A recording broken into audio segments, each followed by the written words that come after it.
Archie, officially to the Zoom room for another Art of Letting Go live session.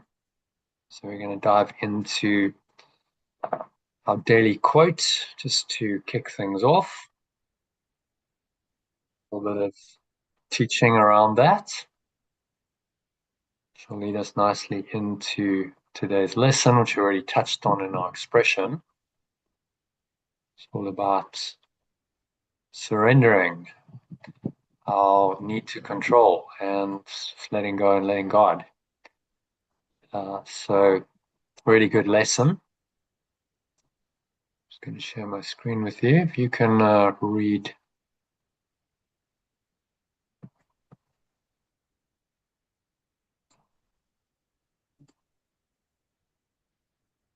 the quote for us to kick it off. Sorry, wrong one. There we go. Mm-hmm. If you can read that headline quote kindly, that would be great. Yeah. If you are not guided by God, you will be guided by something or someone else.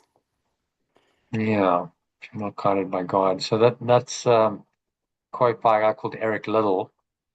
If you've seen Chariots of Fire, did you watch the movie ever? I have seen it, yes. Yeah. A few years ago now. Yeah, it was 1981, believe it or not. So it's Yeah. more than a few years ago. Yeah. But he was a Scottish Olympic athlete and the missionary who refused on principle to run in the final of the 100-meter sprint in the 1924 Olympic Games because it was on a Sunday and clashed with his faith. And his story was told in a really classic movie, a fantastic movie with a brilliant soundtrack, which incidentally I gave you. That was the surprise. I don't know if you clicked on that, but I did. Yeah, Vangelis. Yeah, he played Vangelis's really iconic movie soundtrack, one of the most famous movie soundtracks I think of all time. Just that scene where they're running on the beach, which is pictured here, and the music just tapping into something deeper, really. And I think that's why the movie was so popular. It's about heart, it's about courage, it's about spirit, it's about principle, it's about truth. All of those themes come into it. And so what he's saying is that we must be guided by a thought system. If you're not guided by God, you'll be guided by something or someone else. Well, yes, obviously, we all have to be guided by something. We all have to have a thought system. You cannot operate in this world without a thought system. So you're gonna have to have a guide one way or another. It's just which way is it going to go? Which thought system will you allow to guide you through your life? And Yeshua's telling us over and over in A Course in Miracles that there are only two guides and two thought systems that you must choose between in every situation in which you call on to make a decision.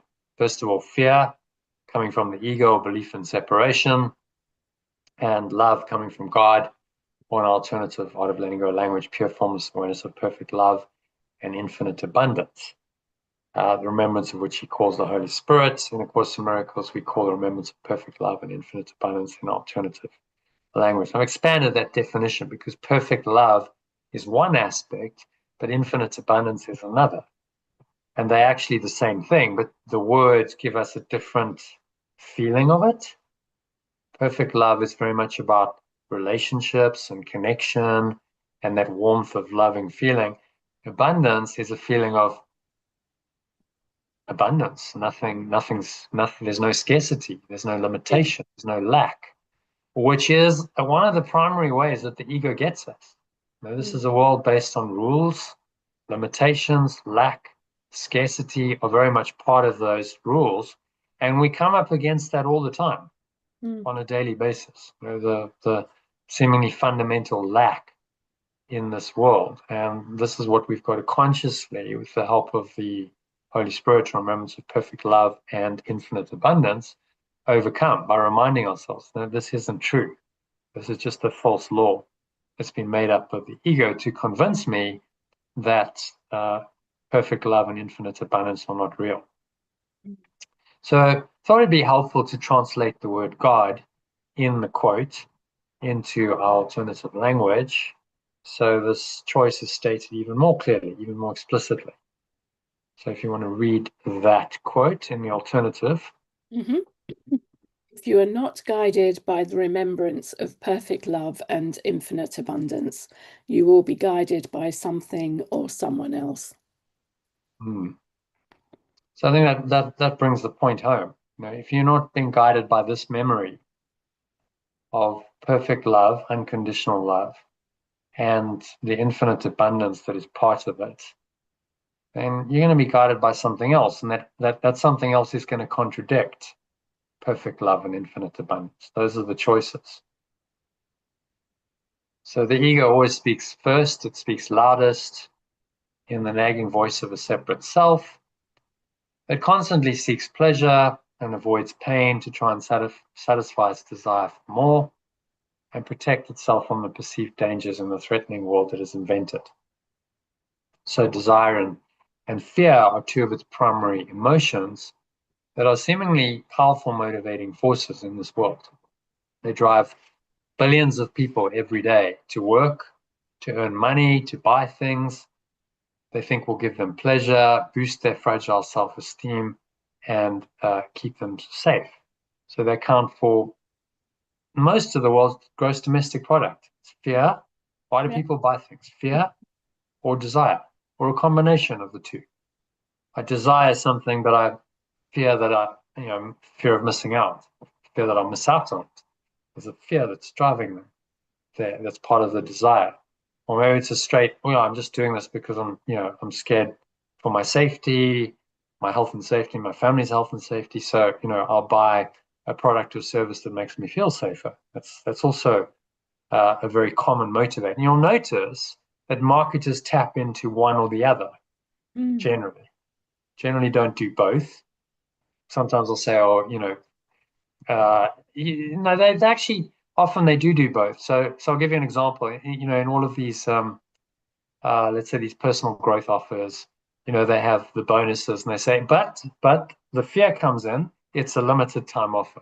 You see. Yeah. So that's where the desire really want this, but oh no, we're closing the doors to this offer at midnight. So you have to come in now, otherwise you're going to miss out. So there's the fear. So you see how it's only like the first 25 people that can. Yeah. And we all know that's just invented scarcity. Exactly. It's totally invented. They've just decided that. And actually, in truth, they're not being honest most of the time because they'll keep it open longer. Oh, they yeah. don't actually. And they'll also allow more people in. Yes. So it's all just a sales tactic. Yeah. If they were at least integrous and said, okay, we've hit 30 people or whatever. Okay, that's it. We are genuinely closing the offer. At least there's some integrity there. Yeah. But they don't. They just use it to get people in, and we'll be good guys, and we feel it. So they make themselves seem like nice guys. And okay, we'll keep the offer open for a few more people. No, you just used it as a sales tactic to get people in. Desire and fear, which is what everyone's doing. So how is that? How is that really enlightened or awakened? The answer is it's not at all. You're using fear and desire, which are the primary emotions of the ego, to make more sales, and that's exactly how the world is run. Yeah. But it's interesting to notice how it works, because if you notice it, you can't be manipulated by it anymore. You see the game and you go, yeah, okay, I can see exactly what you're doing.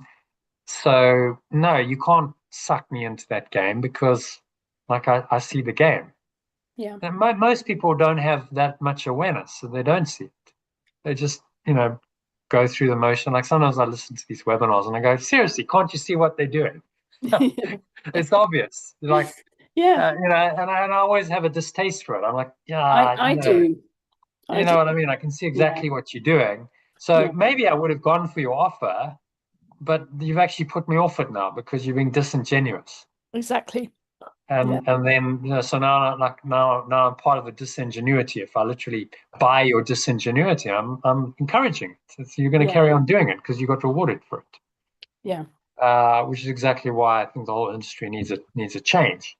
But to go back to the point, the reason they use these tactics is because they work. Desire and fear very powerful motivators for most people, even though they're of a lower order. They're egoic. It seems to work. It does the job of getting more sales. It gets people in, and you know, they carry on in that delusion. Just trying to get to just go to another one. I just wanted to go to this. And I've got something sitting on the top here. There we go. Let's just go here. So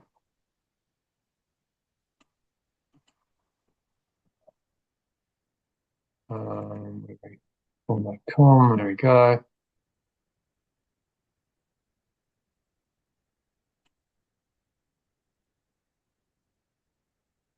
So we want to be conscious. Oh, I want map of consciousness. That's what I wanted. We want to be conscious of the level that we're playing at here. Yeah. So you can see there's the map of consciousness. Where do fear and desire sit? 100. Below the level of 200. It's negative consciousness. It's negative awareness. Desire is a little bit above it. It's got a bit more energy, but very, very intimately connected to fear. You notice the more desire you have for something, the more underlying fear you're going to have that you won't get what you desire. Yeah.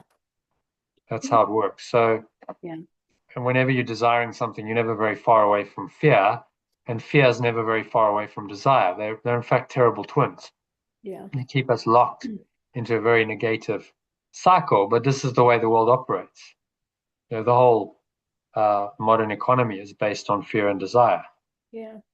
If you really analyze it, and then that's just monetized, and literally probably 95% of the world's GDP is generated by them, maybe 100% if you really analyze it. Why does someone buy anything? Well, there's either going to be a desire or a fear. Maybe like a small proportion, you might say, oh, well, that's a I'm looking for meaning, but you know, I suppose you could still say there's a desire there. You know, I'm looking for greater meaning or necessity. You know, certain things that you need. Yeah, but there's still a desire. Okay, like I need food. You know, like if I don't have food, so I need food. There's a desire, but all of that perpetuates the egoic system of a separate self that's craving and fearing, and just going around and around. And you know, this is what we call sanity. You know, we have a whole system, modern economy built on essentially insanity. You know, these two emotions are neither are the truth, and they're quite low on the scale of consciousness.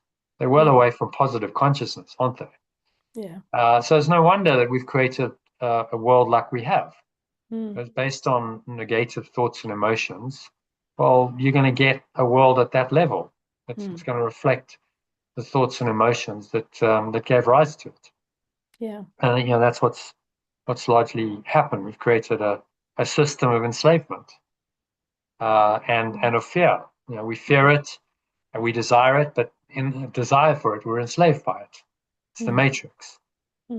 As Morpheus said, most people are so, you know, hopelessly attached to it that they can't see what it's doing to them. They can't unplug from it because they still crave it's what it can give them, and they fear what they could lose if they disconnect from it. Yeah. So important to realize, you know, what's actually going on, and then make a conscious choice to transcend it. Say, okay, these forces of desire and fear, I can see them, but I don't have to give them power over me. Immediately you do that, you're raising yourself up into a positive consciousness, somewhere maybe around neutrality, willingness, even acceptance, forgiveness, reason and understanding, to really understand what's going on in the world. But you notice that very few people seem to know what's going on. It's extraordinary. They can be so easily manipulated because they don't understand what's actually going on, and you know how they are being manipulated. which is why the powers that be that have constructed the system really don't want people to wake up to what's going on. Because as soon as you wake up to the game, you can no longer be fooled by it. Yeah. So awakening runs counter to this whole movement of fear and desire, which drives most of the world in the modern economy. So okay, you're up against a seemingly very powerful system. It's actually weak at its spiritual core, which is why we see all the dysfunction and why ultimately it will fail. But these emotions seem to be quite powerful. They seem to be able to create real effect in the world when people act on them, don't they? And so we have a whole system dedicated to illusion, and you start to see how we've got ourselves into the mess that we have. Because when this becomes systematized, let's dive into. Well, while we're still on that, Jonathan, where would something like boredom sit? Would that be in apathy? Yeah. Yeah. Yeah, exactly. Boredom. Yeah. Boredom sits on there. I'm just kind of apathetic and really. Because that's another reason that, I've, kind of like for consumerism as well, I do think is a lot of people are just so bored that it's kind of, just something to do. Let's do a bit of online shopping and, Yeah. Let's do something to alleviate the boredom. It gives us a little hit of dopamine. We feel a little bit better temporarily. Because what you've done is if you're sort of depressed, if you're in fear, apathy, grief, guilt, shame, any of these, if you go up to desire, it feels better. It's a higher energy state. So you get a little like, I'm now in desire. It feels like a better state. So yeah, okay, I'm up for that. I'll go and shop, and then I'll feel a bit better. But it's temporary. That dopamine hit doesn't last very long, and then you go back down to your default state. Yeah. And then you have to do it again, and again, and again, and then people are like, marketers are like, okay, great, we'll just get you to do it again and again and again because that makes a lot of money. It's a system of addiction, really. Yeah. Over and over and over again. Especially things that we don't really need. A lot of things we don't really need. Okay, so you need a certain amount of food, you need some clothing, but most of the stuff that's being sold to us, we don't really need. Think of all the the luxury items. It's like so much of it is just a desire. Oh no, they make you think you want it, that you think you need it, but do you really need it? So you feel that little feel excited, feel a little bit of a high energy state. Okay, pull out my credit card and I can get a little hit of dopamine. That's what it's about. Yeah. And when you understand the model, it's extraordinary. You're like, my goodness, what a system that we have to be conscious of. Otherwise, if you're not consciously aware of it, it's very easy to get sucked into it. Yeah. Like, oh, okay, I'll just start consuming for the sake of consuming because it gives me a little hit of dopamine, but then that's very temporary. And so then I have to do it again and again. And that's behind the whole consumer society. People's emotional state gets bigged up by consuming, and so they do more of it. And then they feel low again, and then they've got to go and buy something more to get until you start saying, no, something's really wrong with this whole model. We've got to actually let it go, and we've got to raise ourselves up into acceptance, equanimity, forgiveness, which is exactly what those guys who talk about minimalism. That's exactly what they're saying you should do. Just let go of the temporary gratification that buying stuff gives you because it's not going to really satisfy you, and find a peace that goes beyond that. So you don't need to buy anything to find an inner peace and a happiness and a satisfaction that sets you free. So it raises you up into immediately you let go of fear and desire and that whole consumer way of life. You're going to go into a positive consciousness. You're going to start growing and going into one of these higher states, which then is profoundly transformational. So that's why minimalism and letting go of stuff can be a very spiritual path, Yeah. because you have to go Mm. into a higher state, which then gives you a taste of it, and then you're like, oh, I like this.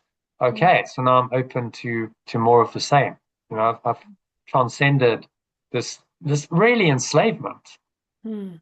Like I think it's freeing me, but it's not. It's just more of the same addiction to a dopamine hit, which my own mind body is going to produce in response to the external stimuli that I'm Yeah. giving it. Mm. But if you look at it that way, then the world is full of dopamine addicts, Yeah, yeah. and But the whole yeah. the whole commercial system is a system designed to feed the addict what they Yeah. what And they also get them think into they want. debt. Get them into debt. As Yeah. you know. Well, because then you can sell them more stuff they don't need, like debt Yeah. products and Yeah. Yeah. etc. You create a problem. Oh, okay. Well, now we'll help you with your debt, Yeah. bail you out of debt, or you've got to keep working to Mm. get out of debt. Now you Mm. got yourself into a right mess. You've got to now work for the rest of your life as a slave of the system to get yourself out of it.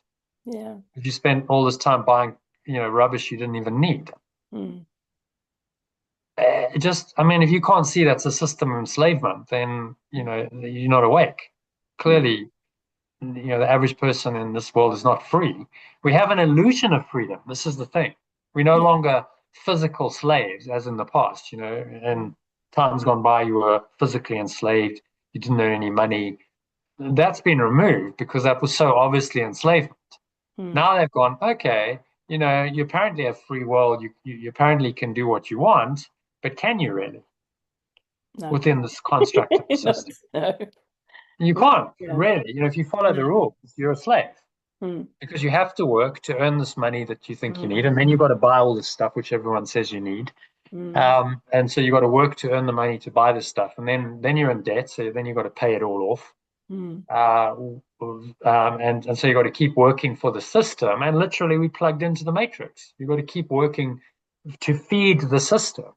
Your life energy is going into the system, and it's drawing your life energy to sustain it. That's exactly why the matrix was so brilliant, because it's like literally you plugged in and it's feeding off the life energy Mm. of all these batteries.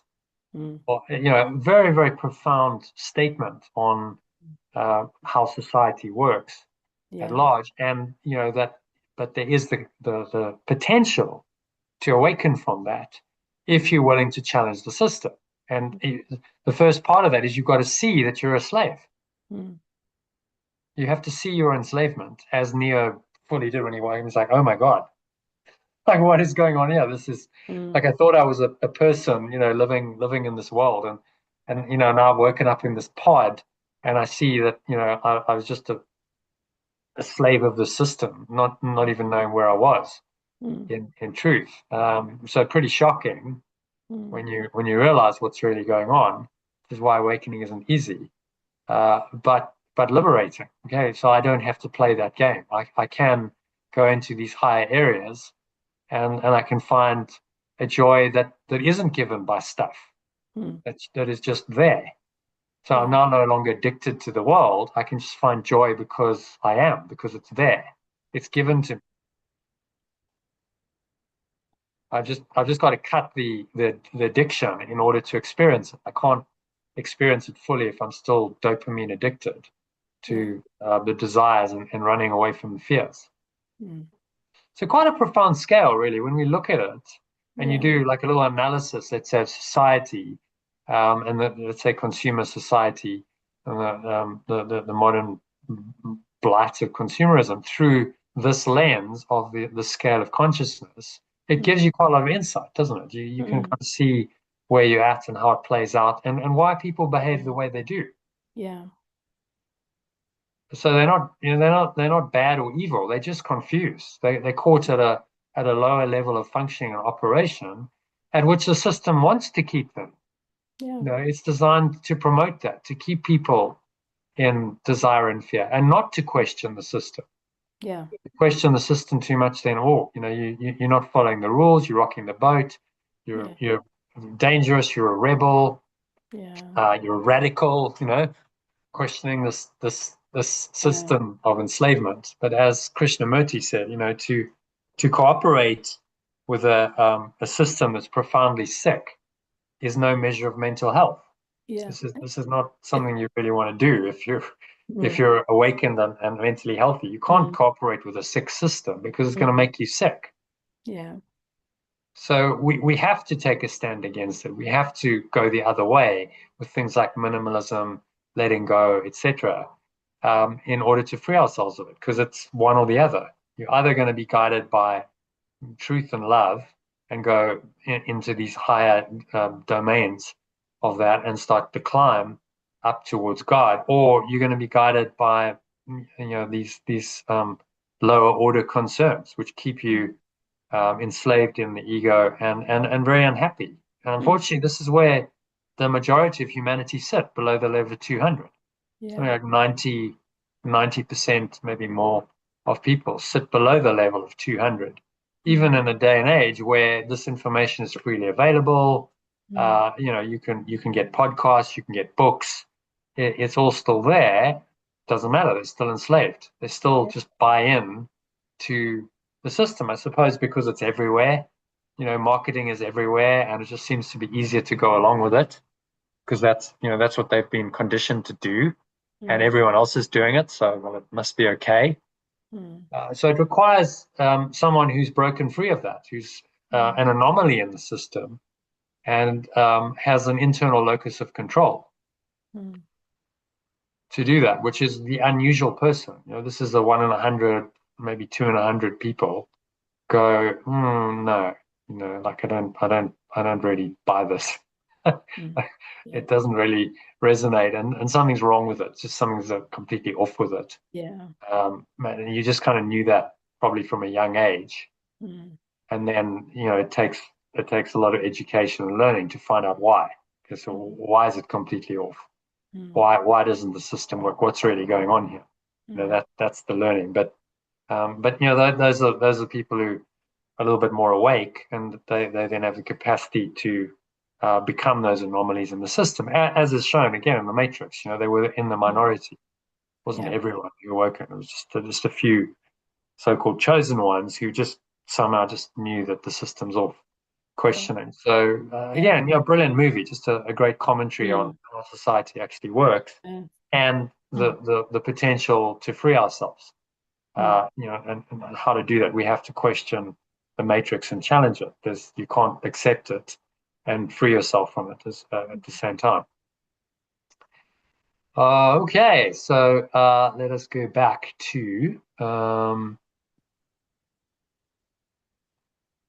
can I get rid of this?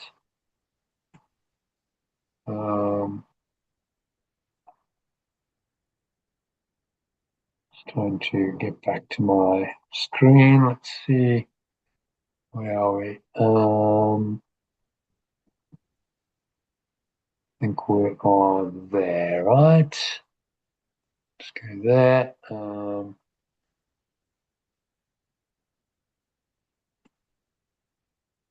Let's try to get that back.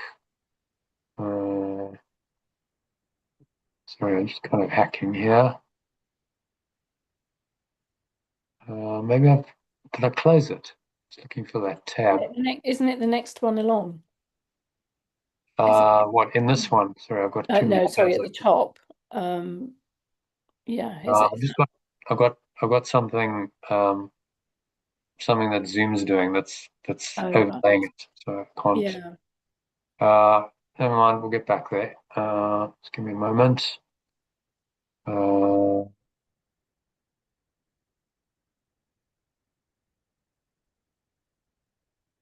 This meeting transcription was not a good idea because I can't seem to get rid of it.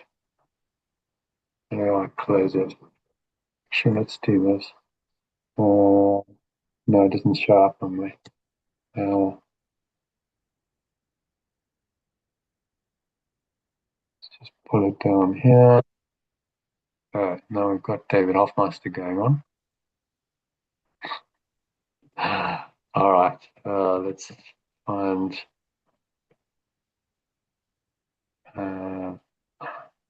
Screen sharing, right. So what are we doing? I wanted this one. There we go.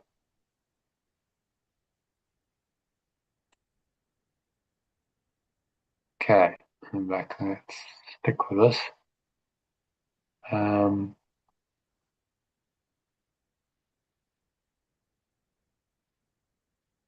So these manipulative forces we've been talking about are the something or someone else that Eric Lidell refers to in today's quote, that your ego just accepts as being part of itself when in truth they're completely opposed to the self that God or love created. So listening to the guidance of this capital self that knows it is perfect, whole, complete, and loved is what Lidell means by being guided by God. By definition, your higher self doesn't believe in fact, can't even conceive of emotions like desire and fear because it rests in peace and contentment, complete in its own perfect being and not needing or wanting anything else. So being aware of your true self and letting this higher awareness interpret all your experiences in this world gives you what's called an internal locus of control and makes you feel independent, which are just fancy psychological terms for not caring about what other people think you should be saying or doing. They say, I don't care, which of course is not what society wants its people to be. It wants everyone to care a lot about what everyone thinks because this is the way that it maintains control. Yeah. It's actually the peer pressure. It's what other people think of you that is the primary controlling mechanism. How do you control a whole population of billions of people? How do a few people do that? Well, they just implant a thought system where everyone's like, oh, what do the judges think of me? What is everyone else thinking of me? Because then they control via the peer pressure, and it's a self-imposed, self-enforced enslavement. Essentially, we keep ourselves in prison because everyone is so concerned with what everyone else is thinking that no one has the courage to say, well, hang on, this is actually, the emperor has no clothes here. Yeah. It's that story. Famous Hans Christian Andersen story of the innocent children. It took them to point out the truth. Yeah. But no one wants to do that because everyone's too scared of being seen to be difficult or being a fool or whatever. And so there's this kind of groupthink that goes on in society that we need to question and challenge. And this is what all the great spiritual masters did. They all challenged the norms, the conventions of their time. And some of them paid the ultimate price for it. Yeshua crucified. The Buddha had to sustain quite a lot of abuse. He didn't die in the end, but he wasn't welcome in all quarters. There were many people who didn't like his teachings, and he and his disciples were abused quite a lot. Lao Tzu, not too sure about. There's not actually a lot of history about him. But we know he kind of retreated into the wilderness and didn't really have much to do with society. So that would sort of indicate that maybe there probably was, because at his time there was Confucianism, which was the sort of the leading doctrine that had been adopted by the state, and his teachings went against Confucian teachings. So all of them came in and they created something new. Socrates had to take hemlock because the rulers of Athens had said, look, we don't like your teaching, so clear off, get out of the city, we don't want you anymore. And he just refused. He said, I'd rather or take poison or commit suicide. So he chose the latter. He said, I'm not going to be an exile. I'd rather die. So all of them challenged the norms of their society, and they were all outliers, anomalies in the system. So now they're accepted as great legendary spiritual masters, but at the time they were seen as rebels, radicals, difficult, and often persecuted for it. So nothing's really changed. So the system is never going to welcome people who challenge it. It's the same today because the ego is just still the ego. Yeah. And so these beliefs and the teachings, the authorities of the day, found very threatening to their control of the societies in which those two masters, particularly all of them, but particularly Yeshua and Socrates, who ultimately paid with their lives for their teachings. So this isn't exactly a new theme. This has been going on for thousands of years. And we just have to see that it's the same game. Now it's just being played out, maybe on a bigger scale. You've got large corporations, you've got governments that seemingly control this world, and they're literally dead set against your spiritual progress and will do everything possible to tempt you to abandon it. Oh, that's all woo-woo, spiritual nonsense, all this stuff. Because they know that if you go on a path, a genuine path of spiritual awakening, you're not going to be controllable anymore. They cannot control you and manipulate you anymore, and so they have no power over you.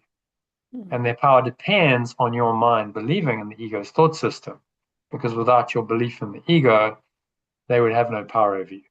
And if no one believed in the ego, their entire control system based on it would collapse. So one person awakening, let's say an avatar like Yeshua, being the example for everyone else is highly threatening to the whole system, because if people follow his example, they're going to do the same thing, and they'll be liberated. And so what did they do? They killed him, not just because of of what he was doing, but because of the example he was setting that other people could follow.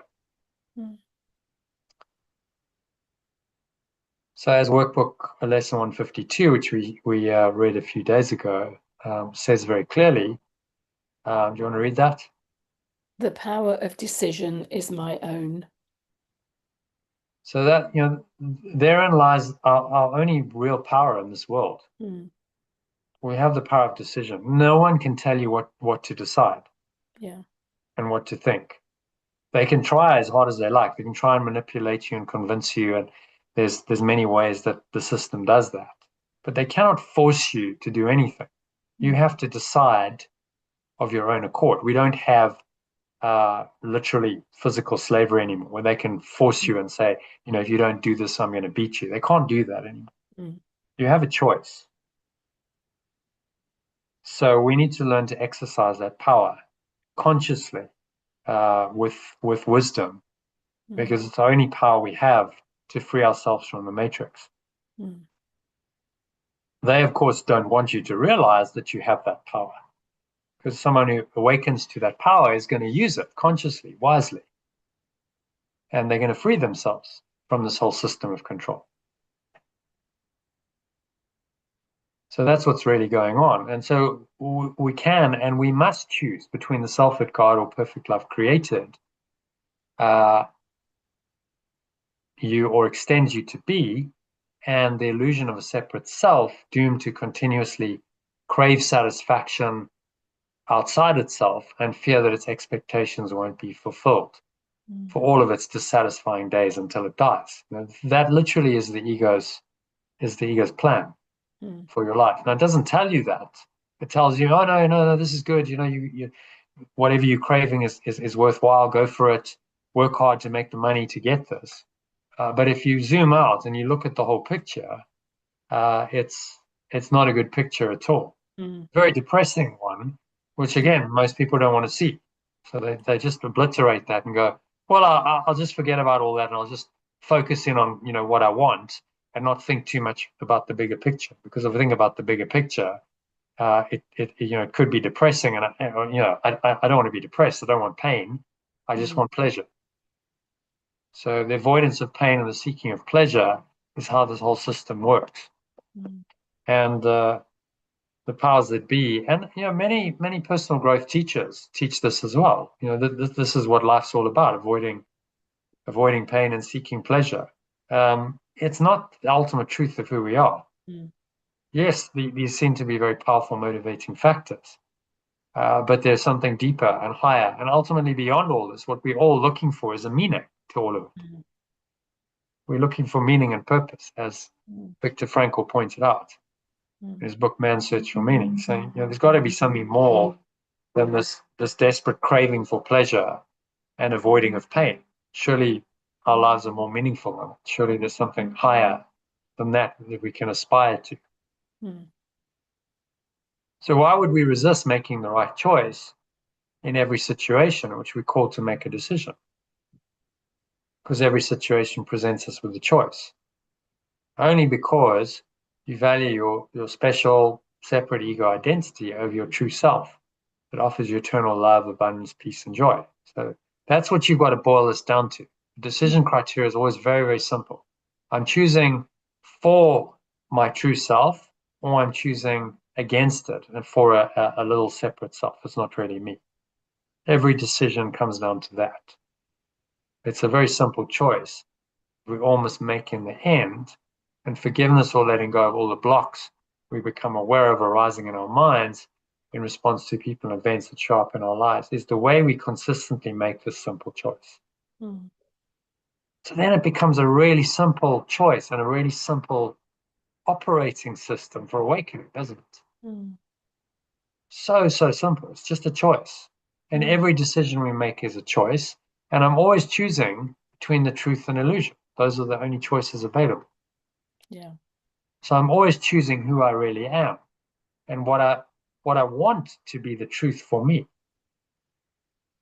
So the theory is really simple, but the practice is where it can be challenging because our egos resist letting go of these blocks for dear life, because the thoughts and emotions like desire and fear that constitute these blocks are their life. The ego is literally made up of those thoughts and emotions. So the blocks only exist in thoughts and emotions like desire and fear. Ego only exists in desire and fear. As soon as you let go of that, the ego ceases to exist. Once you realize this, you have the key to your freedom. But our individual egos or separate identities prefer to be enslaved by the matrix that the superego or the thought system of separation is made up. That's the top level idea of separation we're talking about. At the top of the tree. Maybe I can find that. Let's see. There we go. Let's tab across, and we are.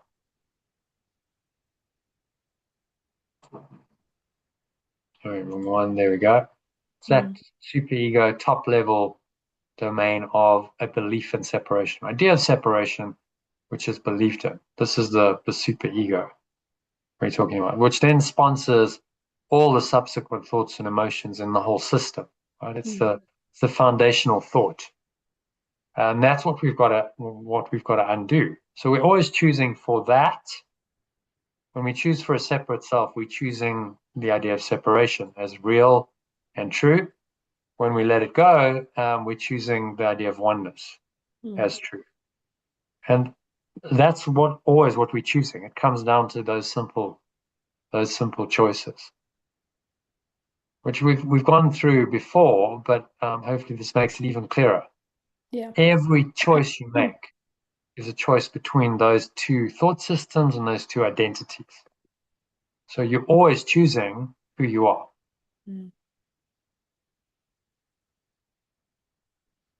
So if you want to dive into this matrix kind of idea and commentary, there's a synopsis, what I did share in the Art of Letting Go course, but it's again relevant. I watched it then, actually. It was very good. I did. Yeah. A brilliant analysis, what it's saying in the movie about society. What is the social commentary, which is really, really profound, and it still is as valid exactly today. Still relevant today. Yeah, still absolutely, maybe even more so. Yeah.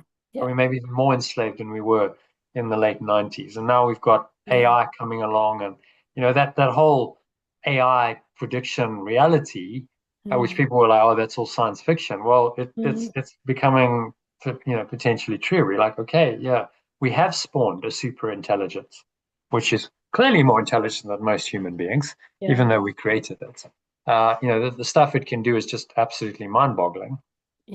So if that power misused, what could happen? Potentially, yes, it could enslave us. You can see where the visionary creators of this, were getting it from. How they just saw ahead. I don't think, obviously there's a lot of exaggeration in the Matrix and a lot of scenarios that just aren't feasible. Like, the Matrix is going to feed off human beings, but we would still need the sun to feed us. Those are all things that just don't actually make any sense. So they took some license. But the commentary on society and the hero's journey of awakening from that make absolute sense. That's exactly what the movie was really about. They just had to create an elaborate plot in a sci-fi reality to justify it. So to help us escape from this matrix that's really a self-created prison for our minds, Yeshua has given us daily mind training lessons, help us to practice forgiving or letting go of the blocks, to the awareness of love's presence that arise in our minds daily, and experience the love, peace, joy, and freedom that are the inevitable consequences of divine love. He's given us a dedicated course to help us do this.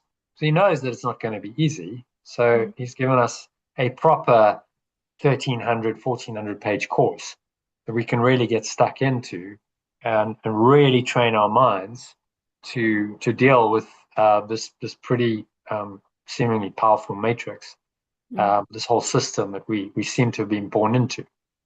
The matrix, as it's called in the movie, the illusion, as he calls it. You're born into this prison, as he says, that you cannot see or feel or taste or touch. A prison for your mind, as Morpheus.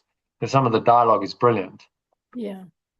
In the movie, which is why we did it as a film study in the course, because it's probably the most profound movie ever made. Probably. And there are others, and there are many profound movies, but if you look at the depth and the breadth of the social commentary, and then you've got a hero's journey which runs parallel to that within the construct of the social commentary, what it's really teaching us is absolutely mind-blowing. Yeah. So profound. I don't think most people really get it when they see the movie. You have to see it a number of times. And then the spiritual teachings, if you go into a non-dual teaching like A Course in Miracles, then you really start to understand, okay, what are they really saying? Yeah. But without that perspective, you're not really going to get it, are you? It's okay, well, maybe there's something deep in this, but I'm not really going to understand the full implications of what they're trying to say. It's literally a message to the world saying you're in the matrix, you're enslaved, wake up. And this is how you do it. And we're gonna give you a demonstration of someone who's doing that in the movie, so that you can do it too.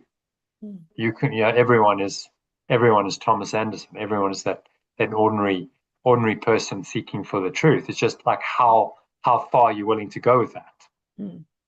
Most people won't take it to its extreme because they're too scared. But the movie shows an example of someone who's willing to go to the extreme of it, which is exactly what all these spiritual masters did. Yeah. If you look at the likes of Yeshua, the Buddha, Laozi, Socrates, they all took it to a pretty extreme level in their own way in their societies, and it was not always recognized and appreciated. In fact, a lot of the time it was seen as being troublemaking, radical, and they were suppressed, oppressed, and even killed to stop that, because the ego does not want to be challenged and undone. It doesn't like people who will stand up to it and say, no, this isn't true, and are willing to speak the truth. But that's what we're called to do. Because how else are you going to undo it? But if people question it and say, just look, wake up to what's really going on, as is shown in the movie. Wake up to the enslavement that you're really in, and that's the only way you're going to free yourself from it. And so that's why we do the mind training. That's why we practice every day. We do these lessons. We do the daily live sessions, twice a week live sessions. It's all part of that reprogramming of the mind to free you from the clutches of the matrix, which is everywhere and seemingly quite powerful. Unless you're going to engage in a properly disciplined mind training process, what chance have you got of escaping from it? Very little. Without that consistent, disciplined mind training practice, you just keep falling into the same trap and just repeating it, and you can't the tragedy of it is you can't see the wood for the trees. You can't see what's really going on because you're so plugged into the matrix that you just don't know the truth from illusion anymore. You think the matrix is the truth. And it takes someone outside who comes from outside of that thought system to point that out. And so, that's where teachers of God like the Buddha and Yeshua, Laozi, Socrates, etc., and anyone who's seriously dedicated to that function in the world, that's where they come in because they show us another way. They become like the Morpheuses of the world who are there to guide us as Neo, out of this matrix and help us make the right choices. Can't make the choice for us, but they can offer us the choice. Say, look, just see the choices, see the blue pole, see the red pole, see what those choices entail clearly, and then make your choice accordingly. Again, brilliant scene in the movie. There's the decision between the two different thought systems, brilliantly shown, and it's one or the other. You can't have both. Okay, so that leads us very nicely into our lesson for today. Lesson 155, I will step back and let him lead the way. So let me give me a moment. I just see my phone is about to die, so I better plug it in. Otherwise, I'm going to lose the recording. Give me a moment, Archie.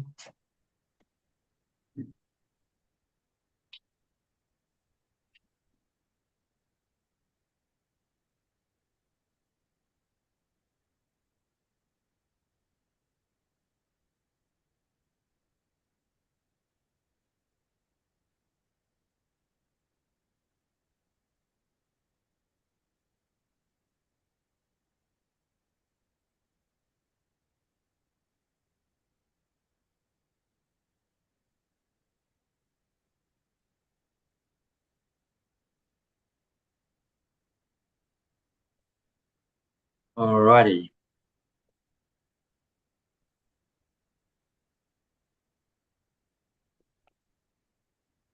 Turn on the light.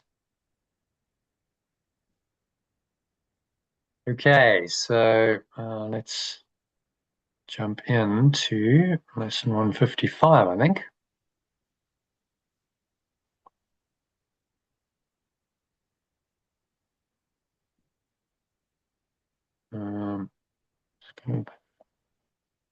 See that, yeah. Okay, so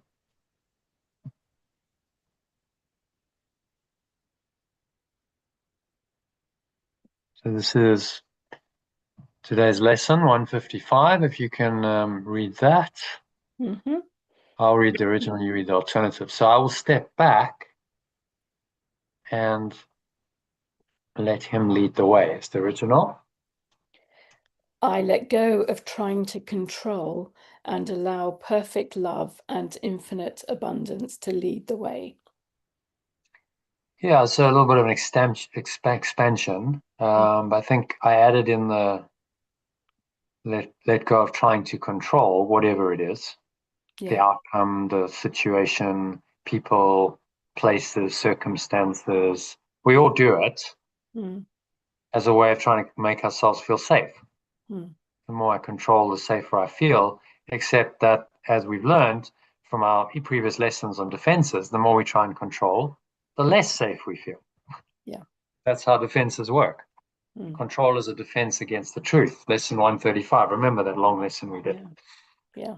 Any planning, any attempt to try and control the future,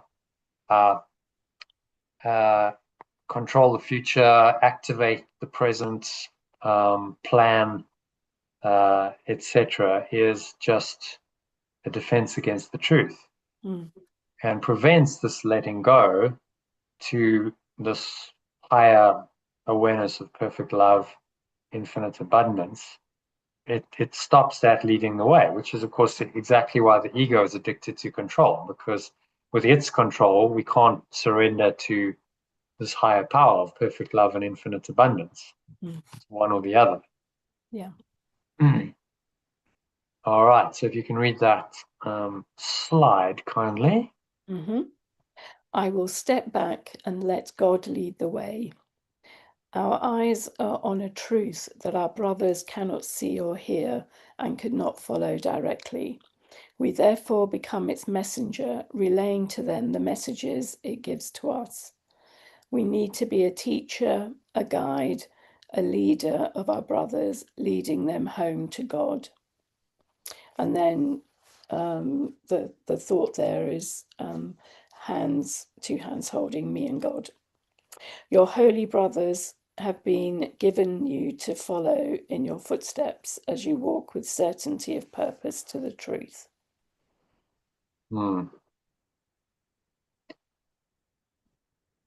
So everyone is there for the awakening, right? We are there to lead them back to God, which is their awakening, and that's as we do that, we make the journey ourselves. I mean, to be a teacher, a guide, a leader of our brothers, leading them home to God. So that doesn't mean you need to be a minister. There, we've got a minister dressed up in the ministerial sort of robes. It just means you exemplify it in the way you are, the way you think, the way you speak, the way you act. You become a leader just through how you are as a person, and some people will acknowledge that and go, okay, amazing, like I'd like to learn from that, and others might have the polar opposite reaction. They won't like it at all. So you strange, weird, no, like I don't like it, because it challenges them. It's different. Yeah. So you expect a polarized reaction from people when you start awakening. You're not going to get middle of the road reactions anymore. People are either going to love you or hate you. Yeah. As we saw with Yeshua, the Buddha, Lao Tzu. People either you're a master, you're amazing. I'm willing to dedicate my life to your teachings, to be your disciple. We saw that huge devotion to the point of death.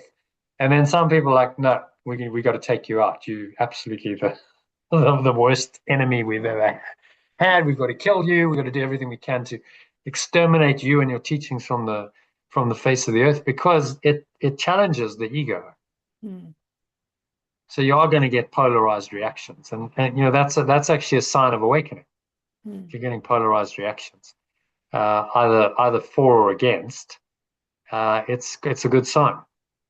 You're not in this insipid middle way, insipid sort of average, where nothing really is significant. I mean, in marketing, they talk about, you've got to stand for something. You can't just go with whatever everyone else is doing. Exactly. The normal way. You got to stand against something to stand for something. So you find the outlier. You say, okay, well, we stand against, say, the normal medical system if you into health and wellness, because that system doesn't work. We can't just go along with that, because then what are we offering? We're just offering the same thing as the system. There's no differentiation. There's nothing different or unique. We've got to stand against something to stand for something. That's how it works. Okay, so there is a way of living in the world that is not here, although it seems to be. There is a way of living in the world that is not here, although it seems to be. So I think just read this one in alternative, because there isn't really anything to translate. Okay. There is a way of living in the world that is not here, although it seems to be. I do not change appearance, though I smile more frequently. My forehead is serene and my eyes are quiet, and the ones who walk the world as I do recognize someone like them. Yet those who have not yet perceived the way will recognize me also and believe that I am like them as I was before. So what's he saying there, really?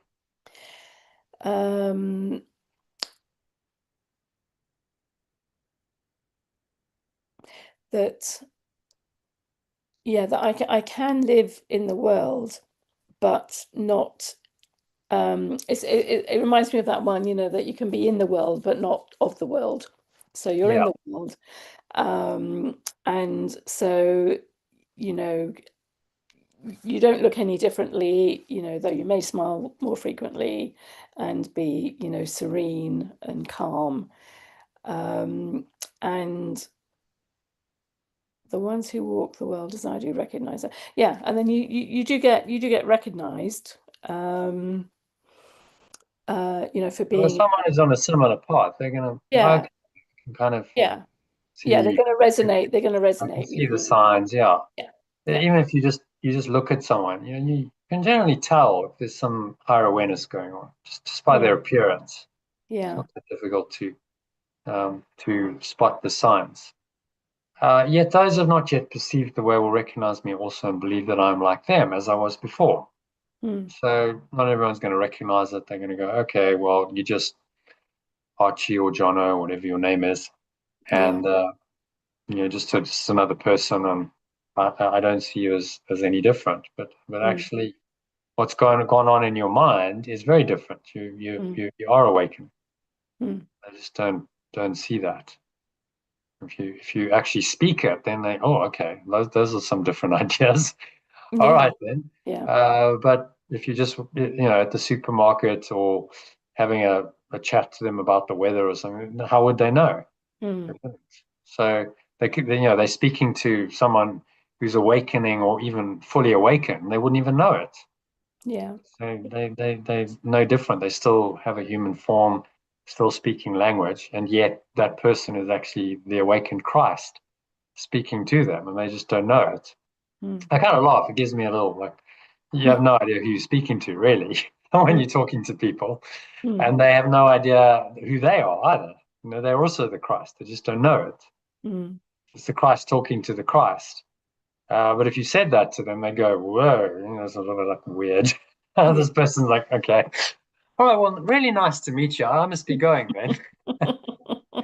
But that is actually what's happening, Mm, right there. mm, It's two awarenesses that are coming from God, just connecting and communicating, and especially if there's a holy instant, a holy relationship, that they can feel that. mm, And the conscious recognition of that is when you start to awaken, to go, okay, I recognize you're my brother. This is a holy instant. I feel the connection. I feel one with you.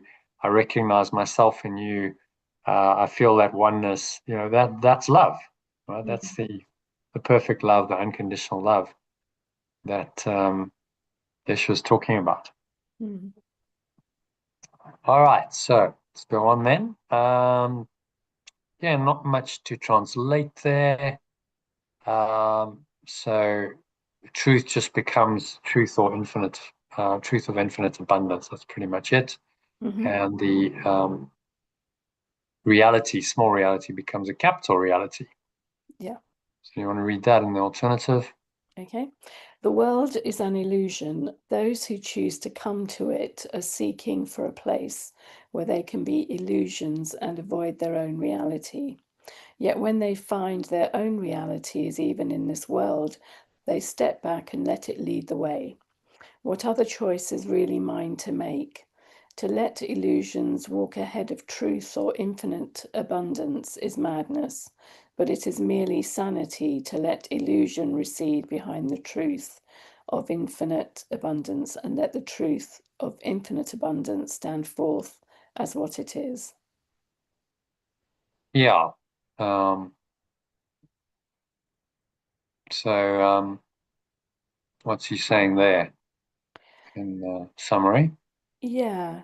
So, two choices. So, to either let illusions walk ahead of truth, and that is madness, or to let the truth walk ahead of illusion, which is sanity. Hmm. So it's a choice as to which one we want to be prominent, which one we want to be primary, Yeah, and which one we want to let fade away and yeah. fade out. And they contradict each other. So it's going to be one or the other. Mm, The ego, of course, doesn't want you to realize that you have this choice mm, and that you can choose truth. You can choose abundance instead of its lack and scarcity. But of course, it's not going to want you to realize that, because if you realize that, you would undo it. You would say, well, this is all nonsense. This idea of limitation, lack, no love, scarcity, this cannot be the truth. This contradicts the truth. So like, how can I believe in that? Even if the world seems to operate on that principle, nevertheless, I can't operate on like that. And so as soon as we have that sort of internal dialogue and we make that choice in any situation, we've chosen the truth. We're acknowledging the truth. We're listening to the truth. And that truth starts to permeate through our thinking. We start to change our mind. We start to change our identity. We change our perceptions. And this transformation starts happening. Just by thinking these thoughts, just by reading these lessons, thinking these thoughts, it's happening all the time.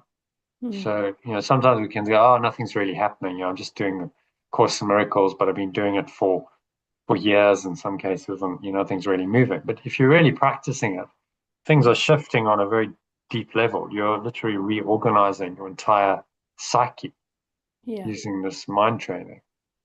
Which will ultimately liberate you from the cycle of birth and death entirely, which is massively profound. Your entire reality is going to change. Notice that the reality, there's a capital R rather than a small R.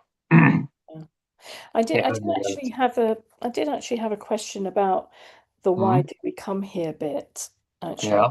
Okay. Because I noticed, then you said that explanation is different from other explanations, about incarnation. And I did have that, that sort of query.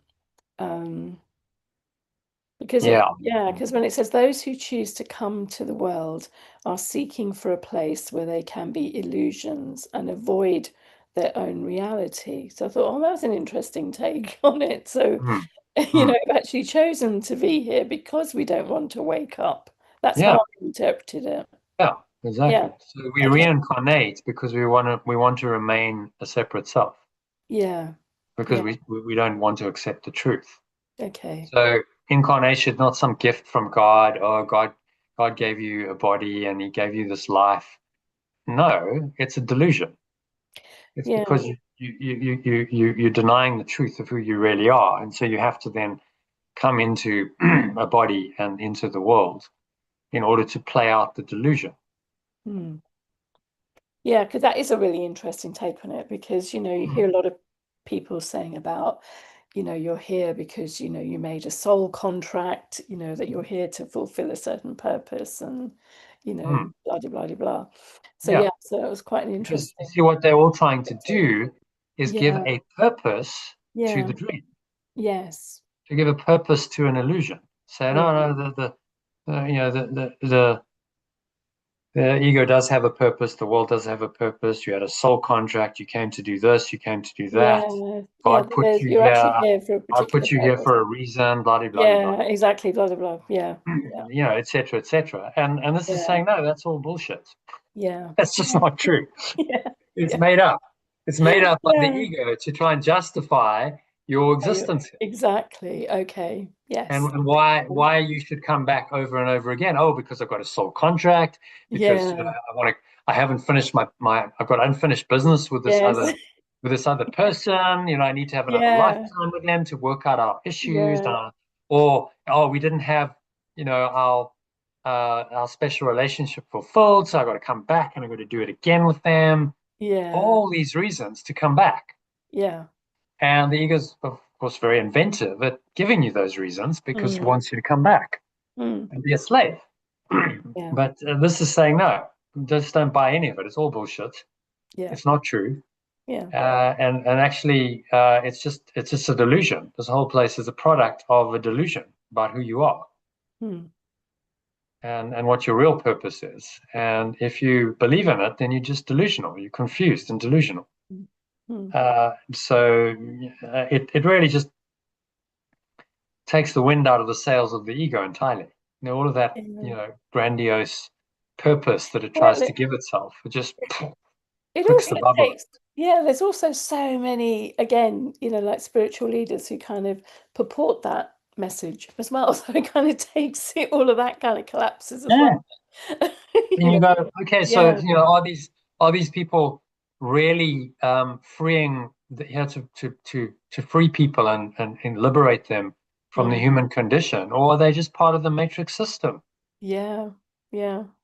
They're just another, seemingly, yes, we'll give you spiritual leaders, but are they really liberating you, or are they just another Mm. control mechanism to Yeah. keep you, okay, we'll give you a bit of spirituality because, yes, we know you have a yearning for that, but it's Mm. going to be very controlled and it's going to be twisted and distorted in a Mm. way that's still, the ego's still in charge. Mm. It's not really going to liberate you. Yeah. The ego is just evil genius, man. Just like, I mean, like, okay, so we'll take spirituality that's supposed to liberate you, and now we'll twist it and we'll Mm. corrupt it and we'll turn it into something that's actually just part of the thought system of enslaving you Mm. again. Mm. It doesn't matter if it's coming from whoever, the Dalai Lama or whatever. Just look at it Mm. from the perspective of truth and illusion and say, well, it doesn't really matter who's saying it. Don't be Mm. swayed by that. Yeah. Does it is it truth or is it illusion? Mm. And the beauty of the course is he's giving you the mind training to be able to do that very, very clearly. Yeah. So you literally, it's this is the bullshit detector of note. Yeah. Yeah. This mind training is going to teach you exactly what's true and Mm. what's not, and you Mm. see through everything that's illusion very quickly and easily, and just go, no, no, it's bullshit, more nonsense. It's just not true. Yeah. Let it Yeah. go, let it go. No matter who it's coming from, Mm. whether it's coming from the Dalai Lama or Mm. any other well-known spiritual teacher. There's many of them. Mm. It Yeah. doesn't matter. Yeah. A lie is a lie is a lie. So Mm. don't believe it just because of the persona that it's coming through. In fact, the Buddha even said, he said, "Don't believe anything I say. Mm. Don't believe anything I say. Just test it with your own reason and Yeah. work it out for yourself. Does it make sense? Mm. If it doesn't make sense, then discard it. It doesn't matter who said it. Yeah. So we've got to get out of this. Oh, it's coming from world-renowned spiritual teacher who everyone said is amazing, or they've written 5 best-selling books, so they must know what Mm. they're talking about. Mm. That's exactly, if you want to take that into the world of business, that's exactly how cons are done. Someone says, "Oh no, he really knows what he's doing Mm. because he's the expert. He's published a book." Or, oh no, even worse, so and so says that he's kosher, that he's legit. So Mm. and they really like high up. They're a established business leader or something. So what they say must be true. Mm. That's exactly how. Remember what was his name? Bernie Madoff. Yeah. Bernie That's Madoff. exactly how that scam got done because enough people Yeah. bought into it who were supposedly in the know, who supposedly like rich, powerful people. Oh well, if it's good enough for this multi-millionaire, it must be good enough Mm. for me. Mm. No, use your own discernment. Yeah. That's how cons and scams are done. Mm. Just look at it honestly. Look at the emperor honestly, and you see that they have no clothes. Mm. That's what he's asking us to do. Whoever it's coming from, which I just love. It's so refreshing. It's like, Mm. okay, just think for Mm. yourself. I'm going to Mm. give you the guidelines, and this will really set you free. If you if Mm. you if you if you really learn this course, Mm. you can't be fooled anymore. No one's going to Yeah. fool you. You become Yeah. a genuinely independent uh, thinker. Yeah. Your locus of control is internal. It's guided by the Holy Spirit, Mm. and so you can't be manipulated and Mm. controlled. And people don't want that because if you can't be manipulated and controlled, they have no power over you. Mm. And if people are into playing power games, which anyone who's in the ego is, then they don't like it because you Yeah. don't you don't play the game they want you to play. Mm. But you can't play that and still be true to who you are and true to Mm. God. So it's a choice.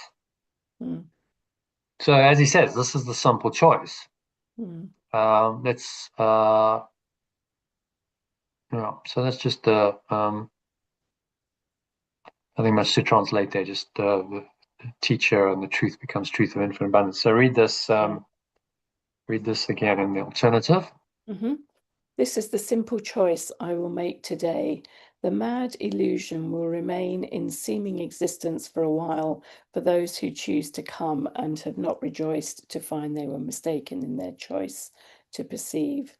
They cannot learn directly from the truth of infinite abundance because they have denied that it is there. And so they need a teacher which perceives their madness, but which still can look beyond illusion to the simple truth of infinite abundance in them.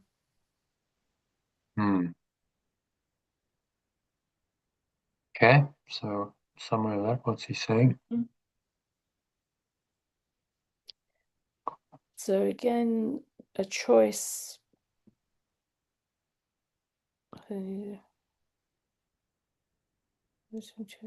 Sorry, I'm just reading it again. Remaining for a while.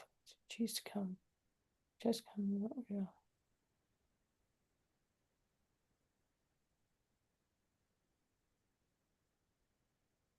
Okay, so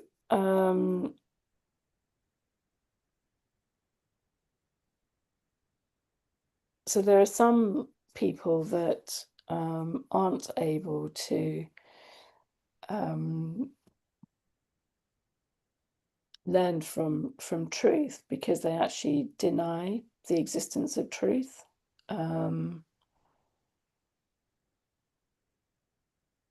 And for those people, they need a teacher.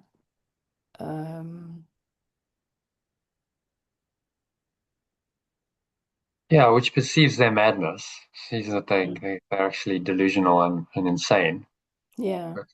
But can look beyond the illusion to the simple truth of infinite abundance in them. Reminds them, okay, there's something else here.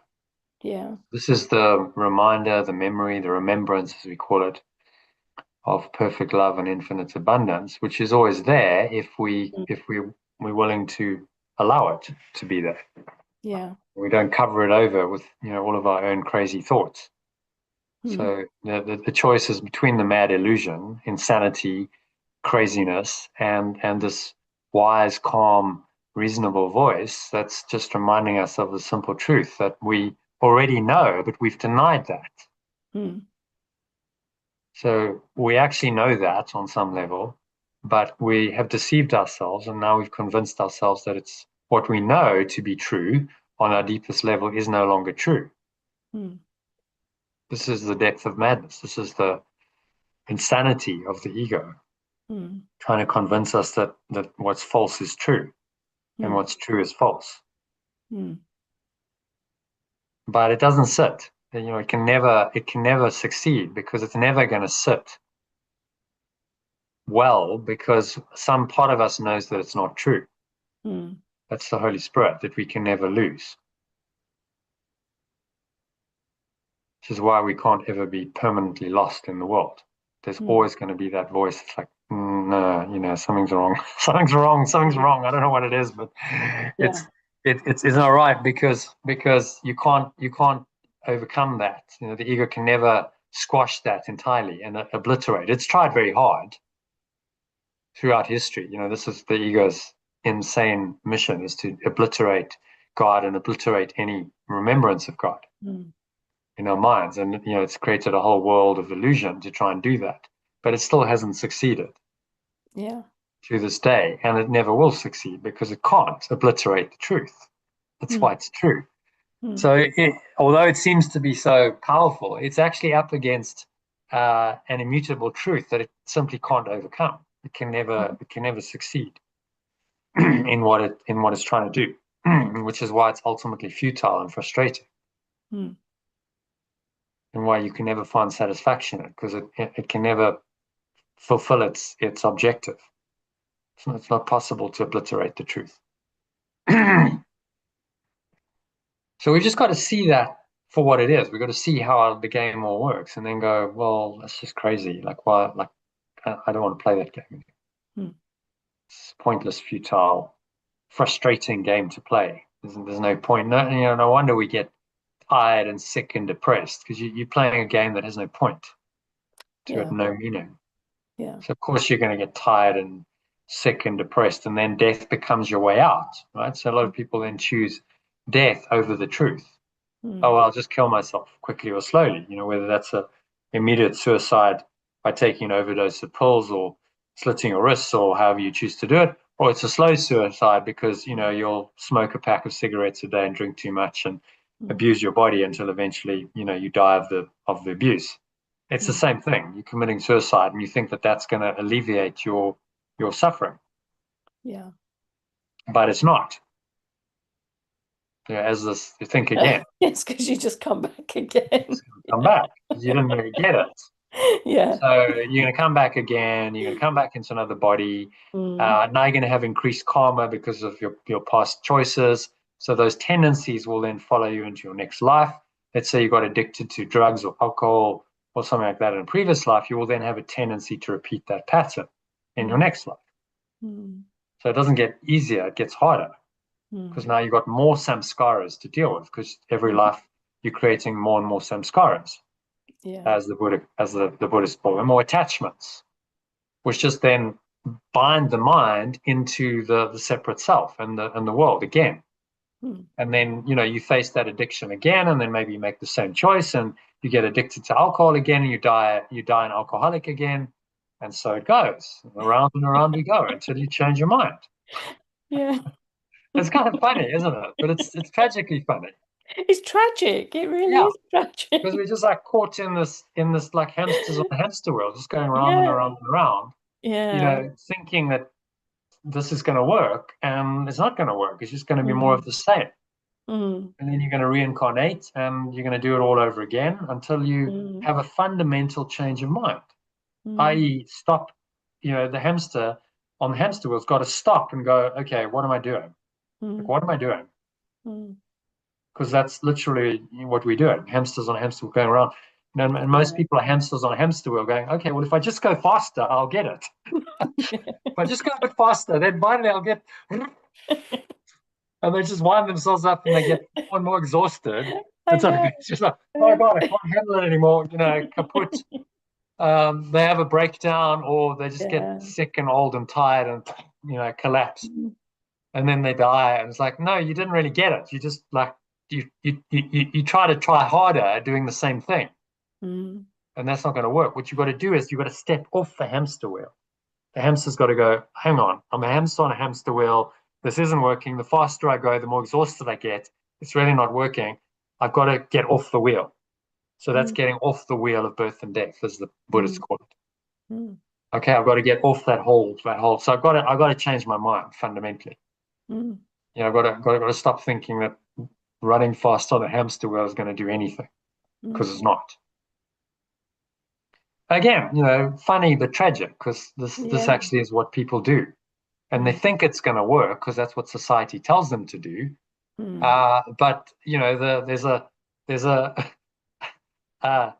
crazy, insane, masochistic person, the ego, looking on all this, going, oh, okay, let them just go. Oh, okay, that's good. That one's going really fast. Okay, so let's give them a bit of encouragement. We'll give them a little reward to keep on the hamster wheel. Boom, drop in some rewards. Oh, now he's going to go even faster, chasing the rewards. This is what's going on. Right? We just got to stop being hamsters or lemmings, and wake up and say, like, what's really going on here.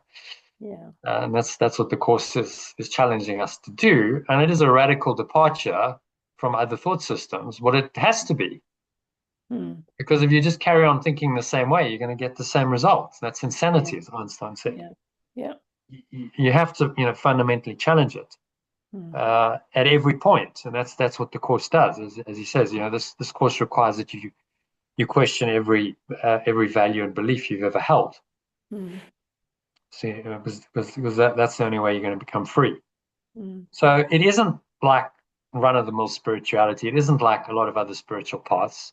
It's got a radically different message, but it's actually something that's going to work, because none of those other paths work. So if you want something that works, then maybe you've got to be a bit radical.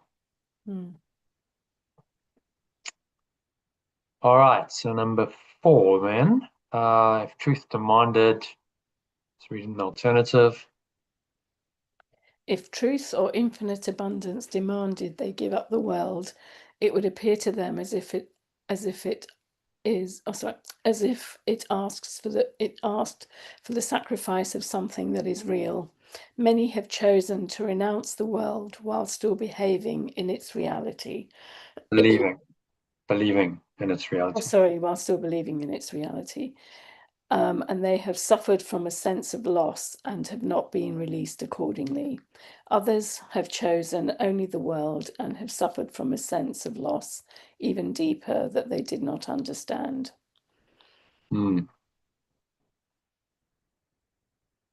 Okay, what's he saying there? Summary. Yeah.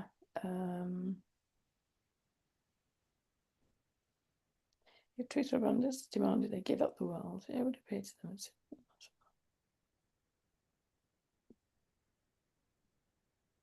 Yeah, is it talking about sort of resistance there, so that... Yeah, well, let's look at a couple of examples, because that's often a good way of understanding it. So many have chosen to renounce the world while still believing in its reality. So think of the Buddha, good example. Path of renunciation. I'm renouncing the world. I'm renouncing all pleasures in the world, food, clothes, like everything. And this is the way to freedom. But he still believed in its reality. So he was fighting against the reality they believed in. Yeah. And So of course, that's he not realized that wasn't going to work eventually. Yeah. So that's not To true give that up. renunciation then, is it? Because No, you're still in resistance in resistance against the reality that you're trying to renounce. Yeah. So if you're fighting and struggling against something, then you're giving it a reality that it doesn't really have. Yeah. So actually, by saying, oh, I'm going to go be totally ascetic and not have any food, you're creating an aversion which prevents you from awakening to who you really are, which he obviously discovered eventually. Yeah. But had to go, to the point of almost dying to get it. And if he had been steadfast in that path, he would have died, and we would never have heard of him. Yeah. Because he was literally on death's door, and then had the courage to let that go. That's again pretty exceptional. So he's done this for 7 years, and he's with this group of monks who are all convinced that this is the way, and he has the courage to go, no, it's not the way. I know something inside of me. This is his Holy Spirit saying, you're missing something, Siddhartha. You're not getting it. Yeah. So listen, look and listen, and just observe, what's going on in your mind, what's going on in your body. You're almost dying. Your mind isn't peaceful. You're struggling. Life is a real slog. So something is wrong here. Yeah. And he fortunately paid attention to that inner voice, which made him question the path he was on.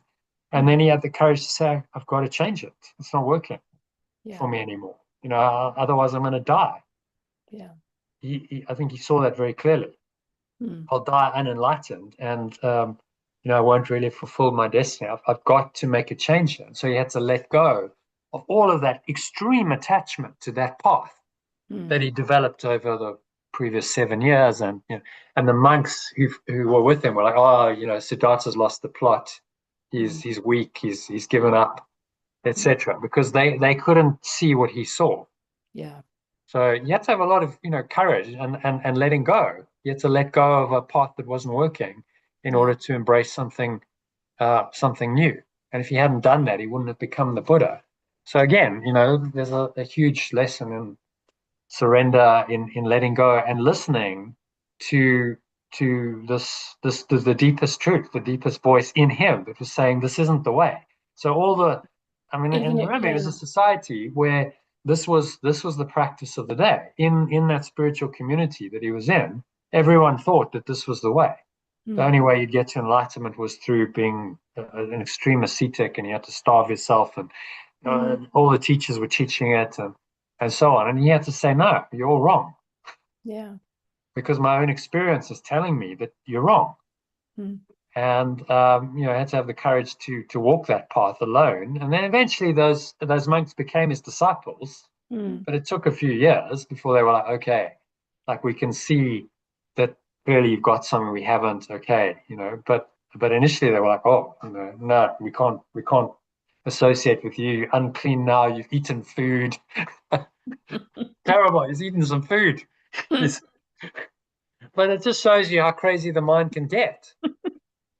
Yeah, like eating Mm. food is now a terrible sin, and you even though his body's starving and it's like just Mm. craving, desperate for some nourishment. This is now Mm. in his own mind. This is not allowed, and he's the mind. If he carried on with that attachment, because that's what it was, he would have killed himself. Mm. Another another guy another example, more modern example of a guy who did that was Bruce Lee. Mm. Killed himself by overtraining. Oh, really? Yeah, Yeah. Oh. he just trained himself to death Mm. Okay. because the mind got so obsessed Yeah. with perfecting his body and his martial arts prowess and stuff that he was training like 12 hours a day. Yeah. 12 hours a day, not eating enough, maybe getting 3 4 hours sleep. I mean, you Yeah. can't, not a machine. You Yeah. have to rest, Yeah. Yeah. especially if you're I doing didn't 12 realize that. hours. I mean, this guy was like Yeah. super fit. 12 hours. This Yeah. wasn't just like Mickey Mouse training. This was like Yeah. intense physical training. Just eventually, just the body couldn't handle it, and his mind had become so obsessed that he was able to push himself to the point of his death Yeah. because he wasn't willing to listen and go, "Hang on, like I'm getting it wrong here. I've gone over the top. Yeah. Like no one Yeah. can operate without proper food, without rest. Yeah. I'm not sleeping enough. Like my body's giving me all the warning signs." And he just carried on. His mind was, because it was fixated and too obsessed. So, this is what the Buddha learned. Like the extreme of anything is not liberation. It's another enslavement. It's another bondage. And so he came up with the middle way and said, look, we've got to find a middle way between these parts. Be in the world, but not of the world. Any extreme practice is probably not going to help you. Mm. So yeah, you can carry on in the world, live a seemingly normal life. Just don't be attached to any of it. See through the illusions of the pills and the money and the protective clothing and the favorable outcomes that you want and the prestige and knowing the right people and all of these things. Just see through it all. Even if you're playing the game, you might be a celebrity like a Jim Carrey or something, but like he sees through it. He's not he's not in bondage to that anymore because Mm. like he sees through the illusion of it. So it's like, okay, Mm. well, fine. Like I'm still a celebrity, but now, how do I use that to serve the only real goal of awakening? Because Mm. that's all it's really for. Mm. So you can then reinterpret the world. This is what the Course is saying. You don't have to renounce it. You can reinterpret it and see that it has the purpose of helping you and everyone else to awaken. And now Yeah. you can become really useful.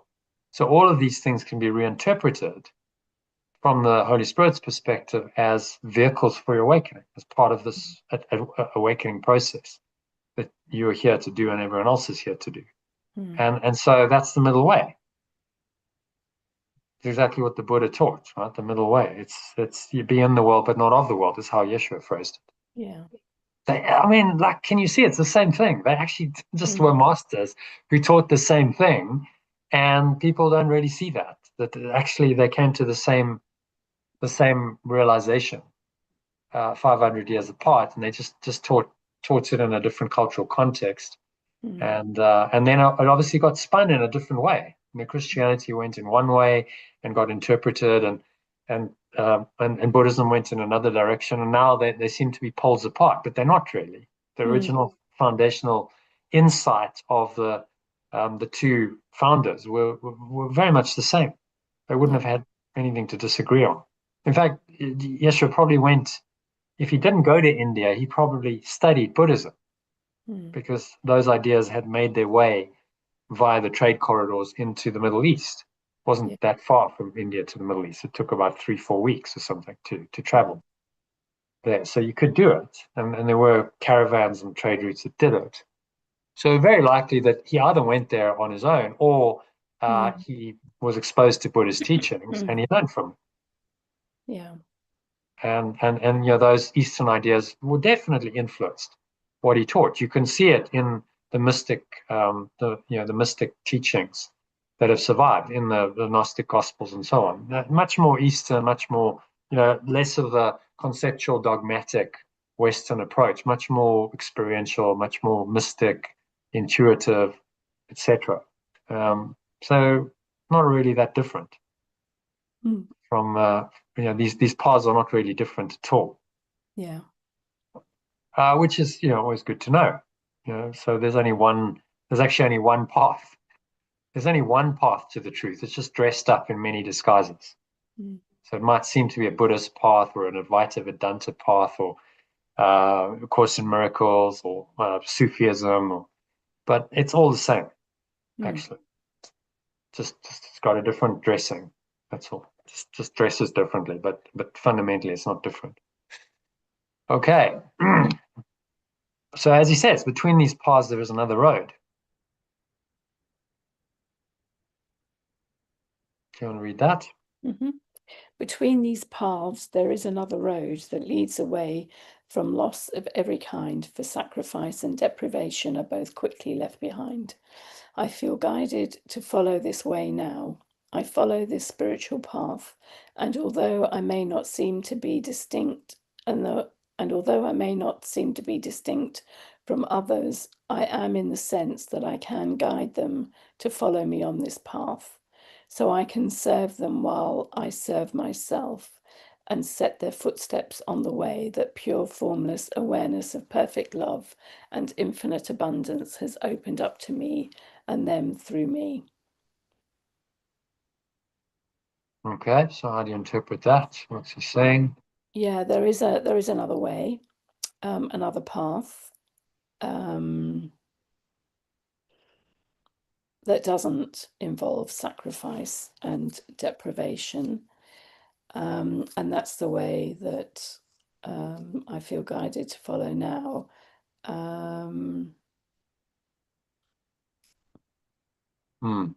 Yeah, and also that I can bring others with me on that path as well.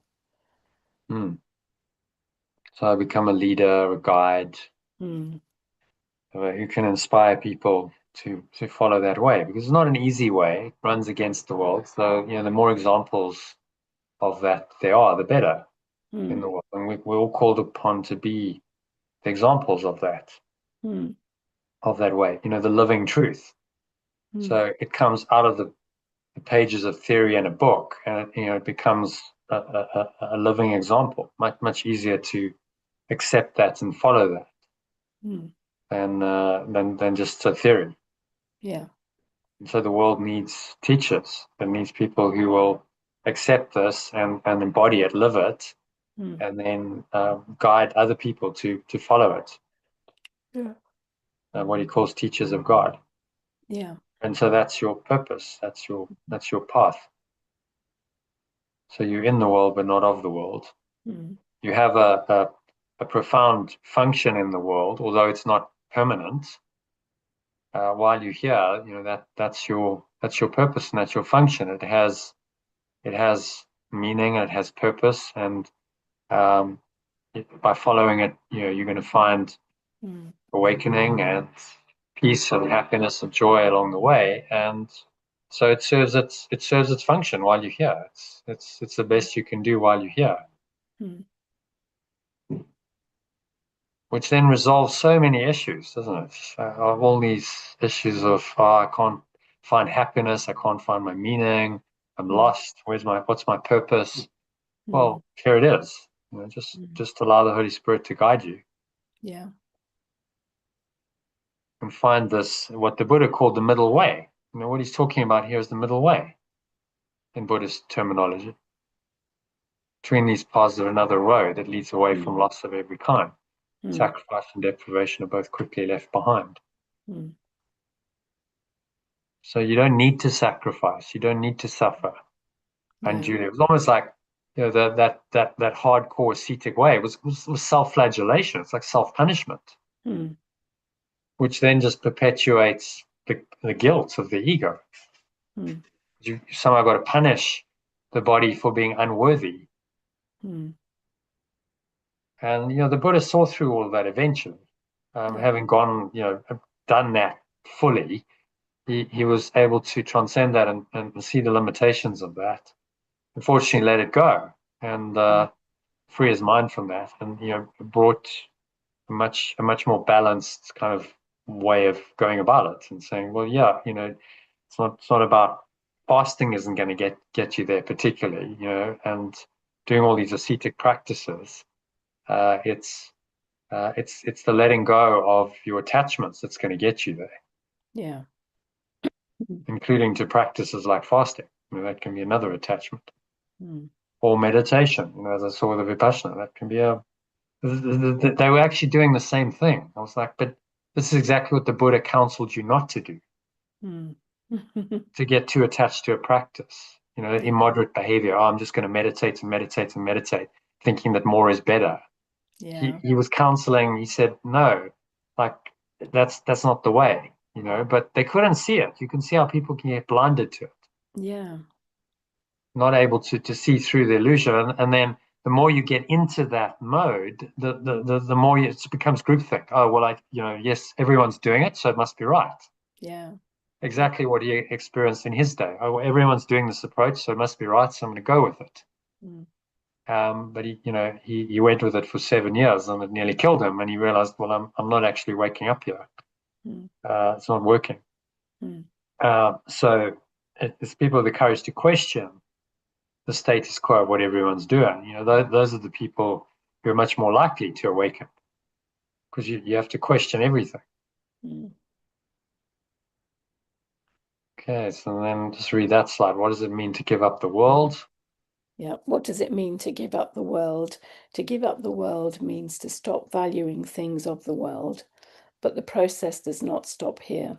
When we stop valuing things of the world, we become able to give these things to our brothers to make them feel loved, valuable, forgiven, and strong, and achieve something inside them.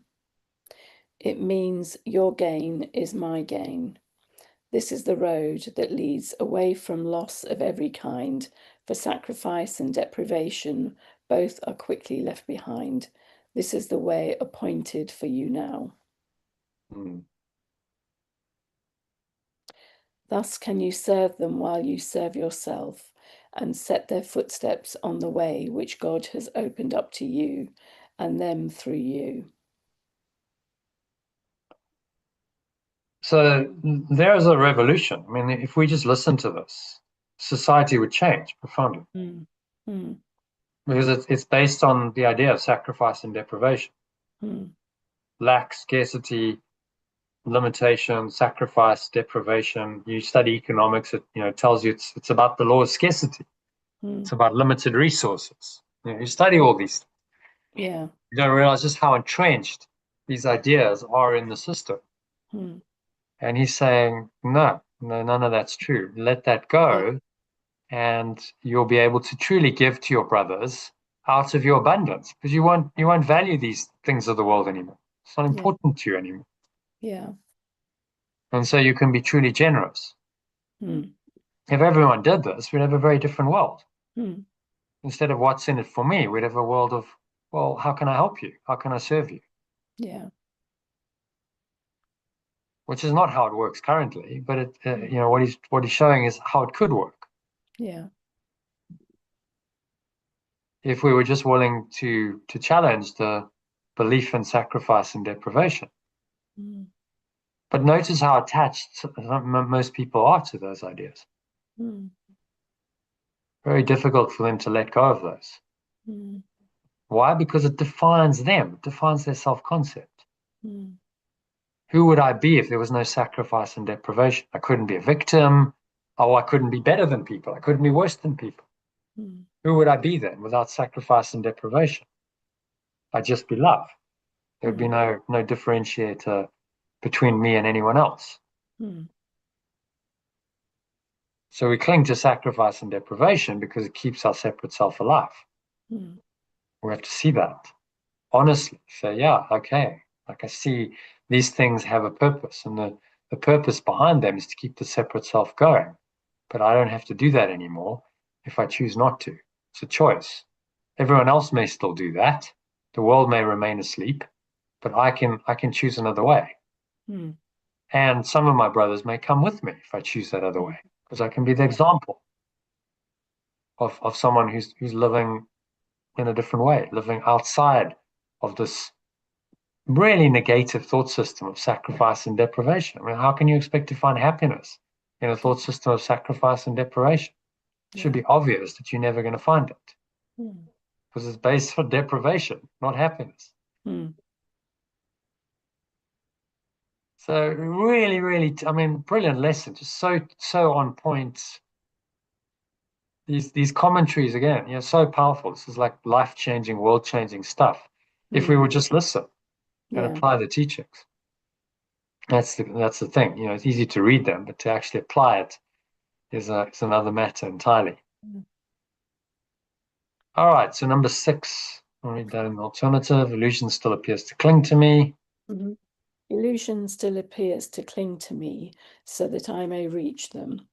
Yet it has receded, and it is not illusion that they hear me speak, and it is not illusion that they hear me speak of, nor illusion that I ask their eyes to look on and minds to understand, nor can the truth of infinite abundance that guides me speak to them through illusions. For my spiritual path leads past illusion now, while I call to them on the way to help them follow me. Hmm. Okay, so what's he saying there in summary?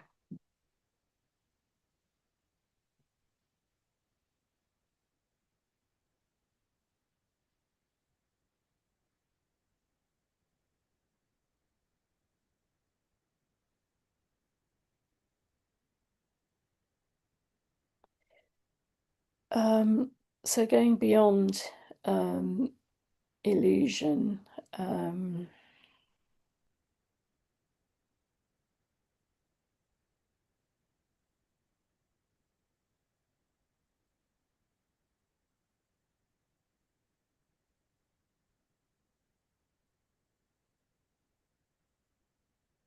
You need some help.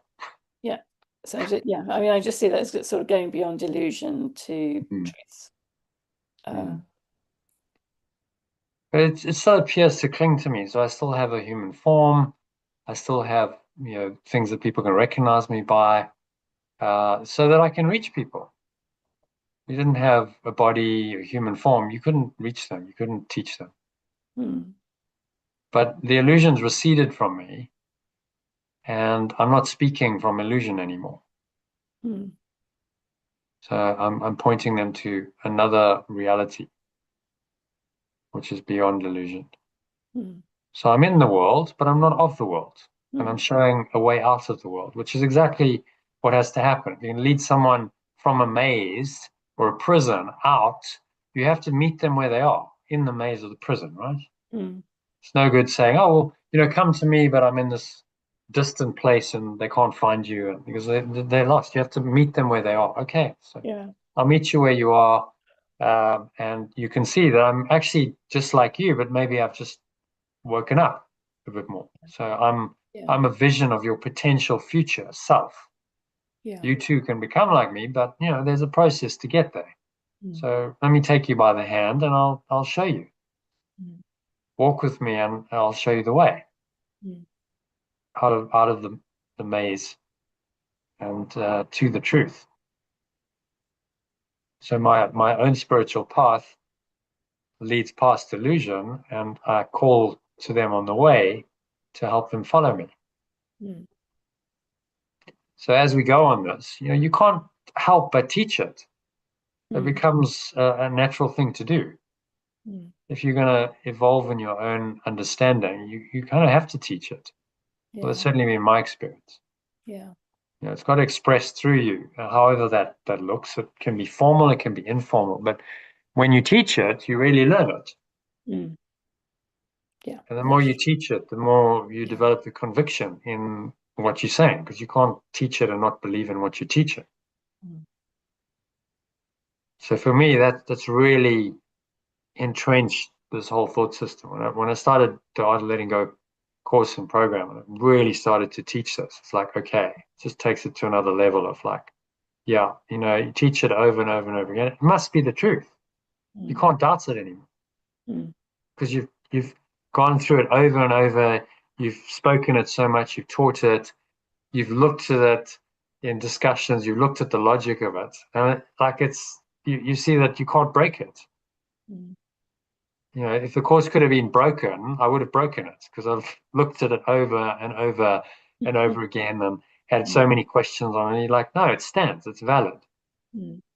So then it must be the truth. And so you convince yourself through the teaching process that it's true. And then you become more rooted in your own faith. Okay, I just know it's true.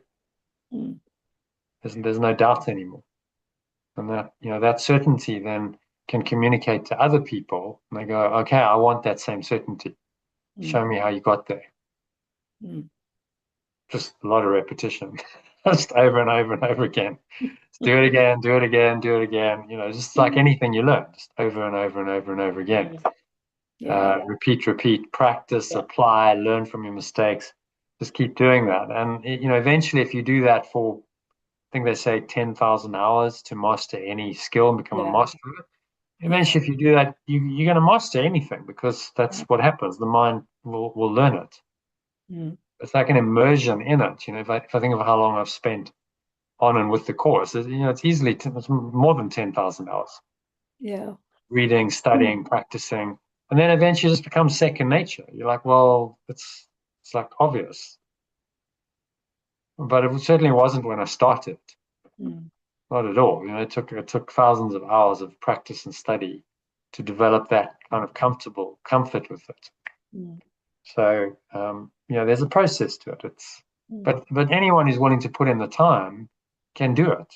So it's not a difficult teaching really. It's just put in the time, practice the lessons, and just keep doing that diligently for years, and you have to get it. It's inevitable. You'll awaken. So what you then have is a guaranteed path to awaken. You just carry on. You plug away. As Elaine famously says, plodding on, plodding away. You just keep doing that. You have to awaken eventually. So it's inevitable, which is very comforting. Okay, yeah, I'm gonna get this. I've just got to do my thing. Go, do it day in, day out. Just keep doing it, and I'm every day I'm working towards that, and I know that it's going to happen at some point. It has to. As he says, all roads will lead to this one in the end. And carry on. Number 7. Yeah, all roads will lead to this one in the end. For sacrifice and deprivation are paths that lead nowhere, choices for defeat and aims that will remain impossible. All this steps back as truth or infinite abundance arises in me to lead my companions from the ways of death and guide them on their way to happiness. Their suffering is only illusion, yet they need a guide to lead them out of it, for they mistake illusion for the truth of infinite abundance. Okay. Yeah. Similar to what we discussed in the previous section, about being a leader and a guide. And this will ultimately all fade away from our own awareness and from theirs. Now, in time, that seems to take a long, long time. And it seems like, well, how is everyone going to wake up when everyone's so fast asleep? It's going to take eons. Well, maybe so, but it doesn't have to take eons for you. That's the whole point. Remember, awakening is primarily for you and to awaken your own mind. So you can let everything go in this lifetime and be done with it. That's Yeah. very, very possible. It's very achievable. Yeah. And help others along the way Yeah. as much as you can. But everyone's on their own journey, and everyone must awaken when they're ready. Yeah. So Yeah. maybe you help some people to go with you. Mm. Maybe maybe only a few people, maybe hundreds, maybe thousands. But it doesn't Mm. really matter, because what really matters is your own awakening. Mm. That's all that really matters. So this is enlightened self-interest. You're doing this for your own awakening, and in the process, you're taking your brothers, your companions with you, Yeah. because as you teach them, and you further your own awakening through your teaching, so you help them to awaken as well. Mm. So it's a win-win. Yeah. Enlightened self-interest. So you're not some, the Buddha's teaching us this idea of the bodhisattva who will sacrifice heaven to come back and help others, and they'll come back till the end of time, until everyone's been freed. Mm. That sounds like another ego trap to me, doesn't it? It's like, okay, so you got to come back and back and back again. No, just set yourself free, help others as much as you can while you're here, Mm. and be done with it. You don't have Mm. to come back again and again and again. You've done your bit in this lifetime, and who knows afterwards. I mean, look what Yeshua did from beyond the veil. He's given this profound teaching, so he didn't stop as a teacher just because Yeah. he's not human. Yeah. He's still able to teach on an even higher, more profound level than if he was physically here, human. Yeah. Yeah. So who knows? You just don't know. That's Mm. again up to the Holy Spirit. Mm. Okay, so when you leave this place, you're no longer human. Then the function will be given to you. Mm. Maybe that's to become a teacher of God from beyond. One of the incorporeal masters, maybe. Mm. But that'll all reveal itself when you get there. At the moment, you just got to do what you've got to do while you're here, Yeah.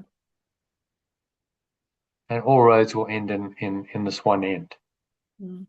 In the end, so it's like saying, all paths will lead to the same destination.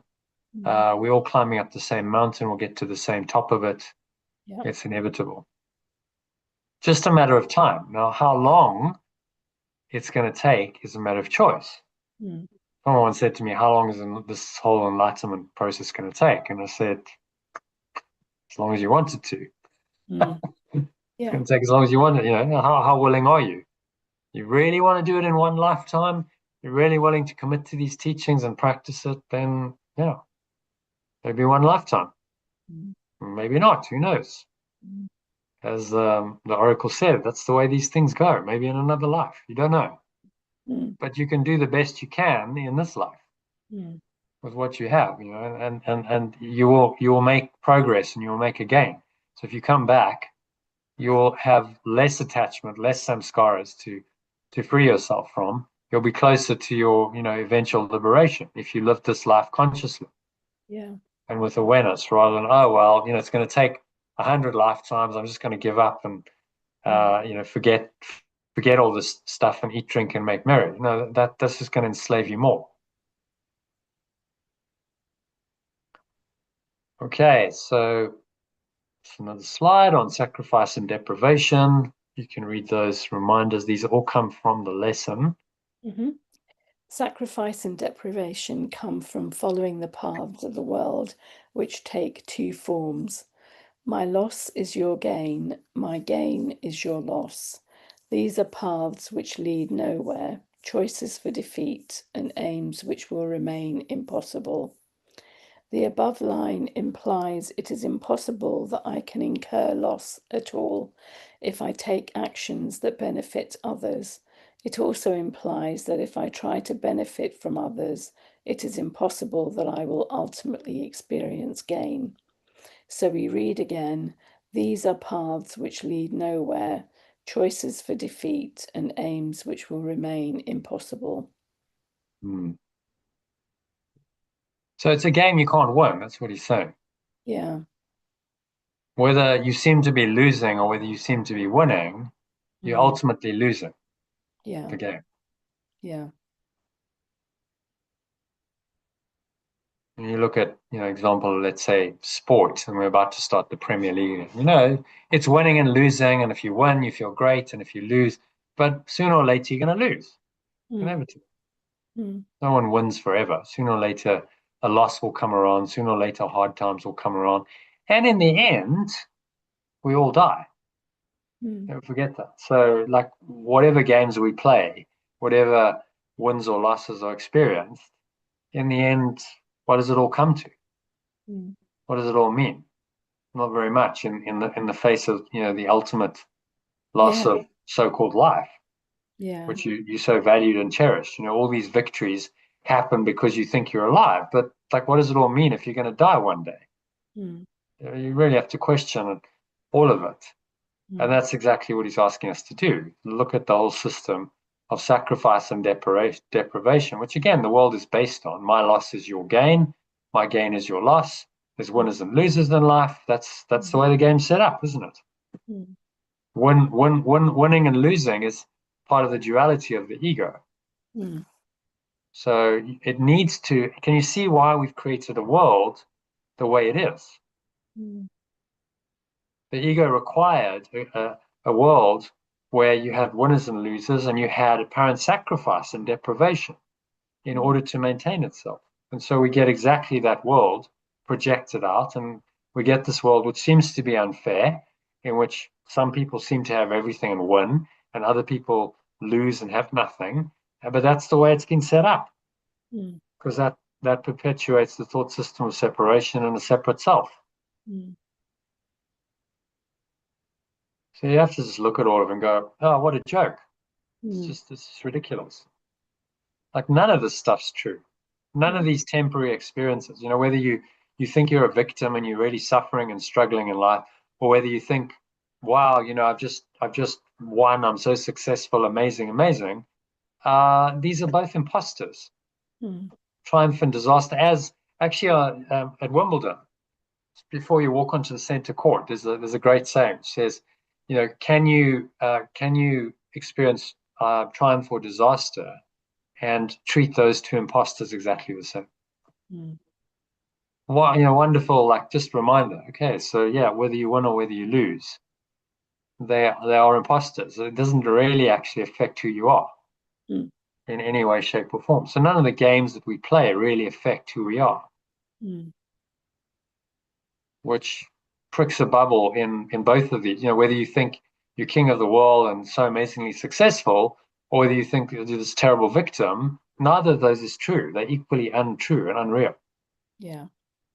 They're just self-concepts that are illusory. And notice how easy it is to flick between the two.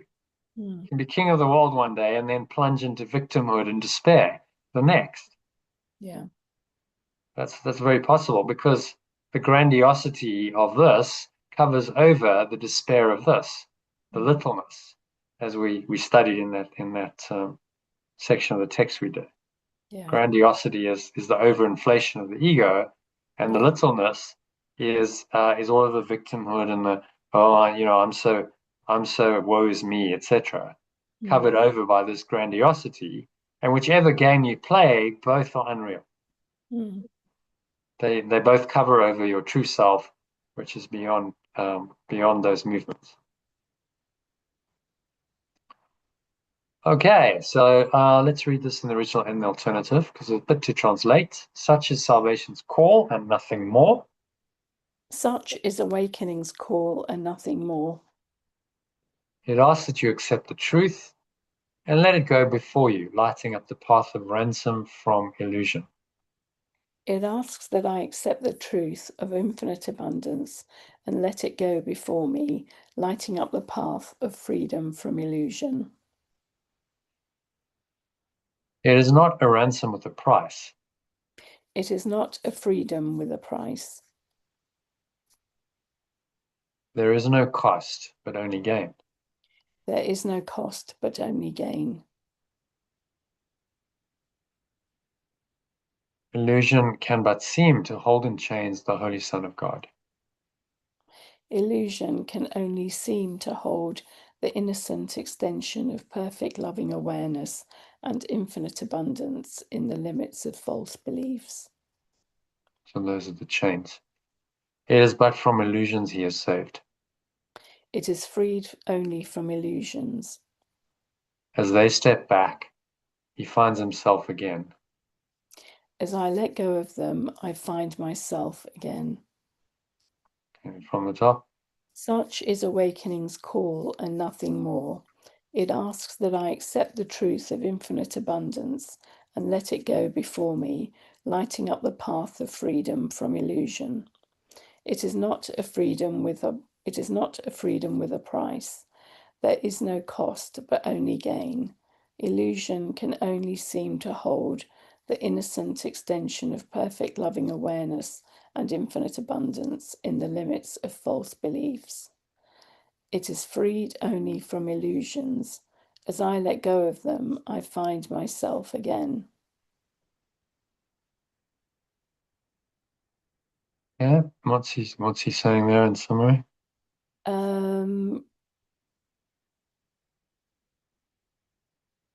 Again, it's about choice. So,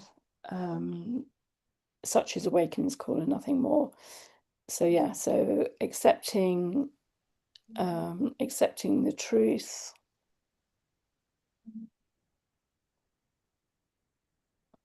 I don't understand. It is not a freedom with a price. Could you explain that, please? So what is The original is lighting up the path of ransom from illusion. In other words, you're being held captive, and there's a ransom that needs to be paid for to free you. But it's not a ransom with a price. There actually is no cost. So that oh, freedom isn't actually costing you anything. yes, okay.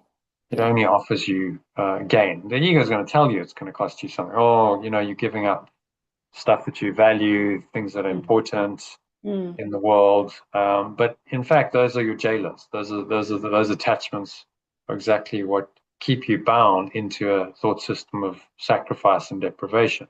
Right. Yeah. So you're not really losing anything of real value. You're only losing an illusory value. Yeah. But if you value the illusory, then you'll feel like you're losing something. That's the illusion. Yes. And Yeah. so in most people there is this sense of letting go, and that it's hard. It seems to cost you something. It seems to be a difficult process because apparently you're losing something that you value. Yeah. So everyone goes through that. It's normal. It's part of the process. You just have to realize that actually you're not losing anything in truth. You're only losing an illusion that you mistakenly valued. That's Yeah. actually enslaving you. Yeah. Not always easy to do, especially if you're attached to things of the world. And we all have our attachments, but Yeah. um, that's why we've got to be really honest with ourselves. So okay, so even the good things of this world. Oh well, I like going for walks, and I like nature, and I like Yeah. concerts and music and art and Yeah. literature, and all these things. And good food and yeah. Good, yeah, And good good company food all and good the rest of it. company and Yeah. all these things. Yeah. Right? But if I value them for the form, then they will enslave me. I must come back to get those things. You understand? Yeah. Yeah. To get those things, you don't get those in heaven because there's no form in heaven. You have to come back into the world to get those things.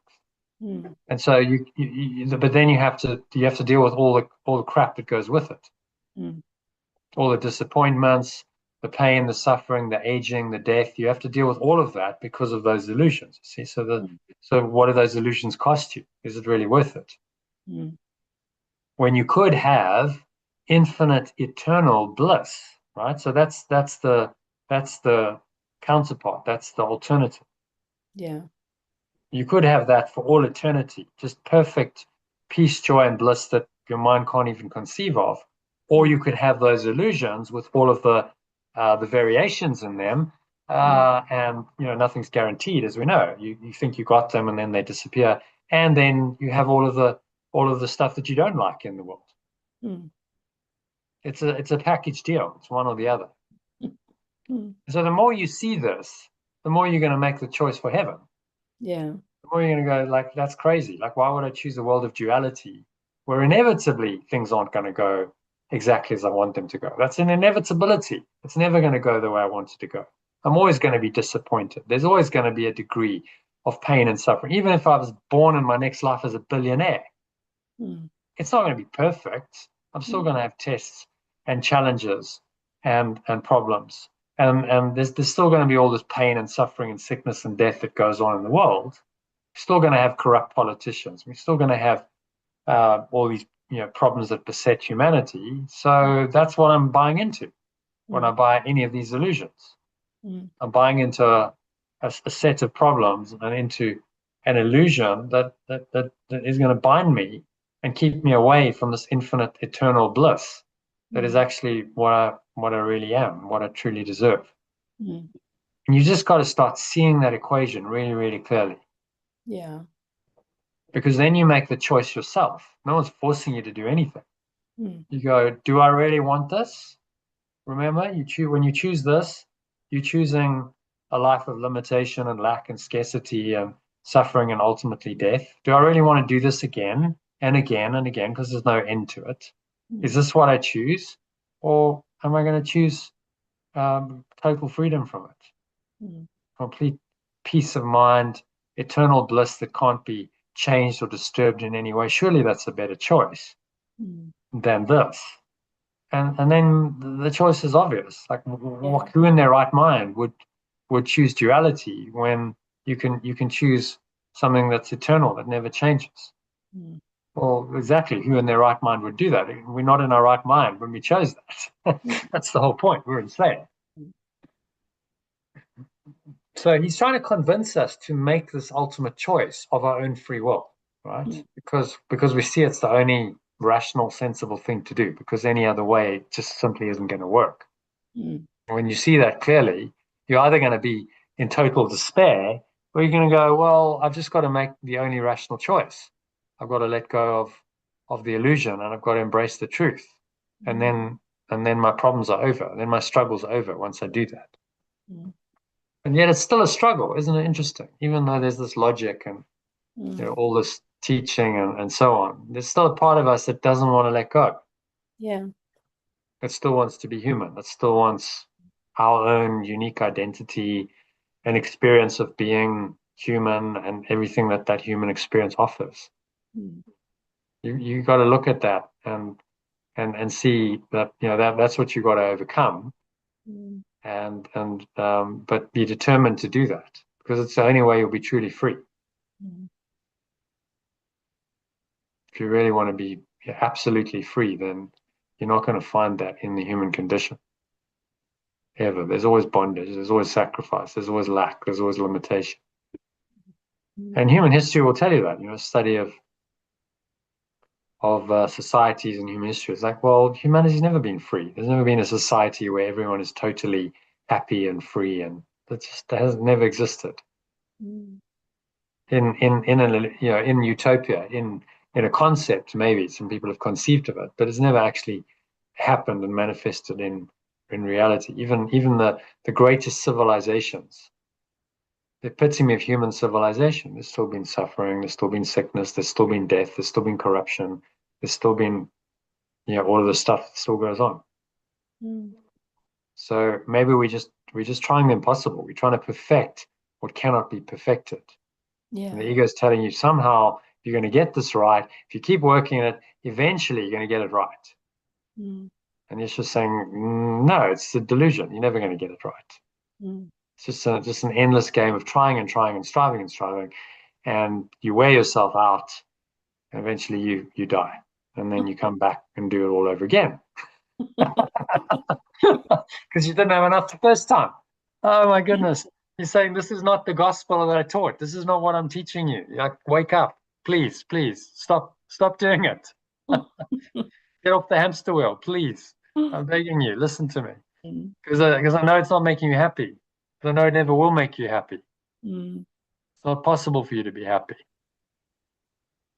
All right, so walk safely now, because this path is new to you. I go safely now, yet also carefully, because this path is new to me. And you may find that you're tempted still to walk ahead of truth and let illusions be your guide. I may find that I am still tempted to forge ahead of truth or infinite abundance and let illusions be my guide.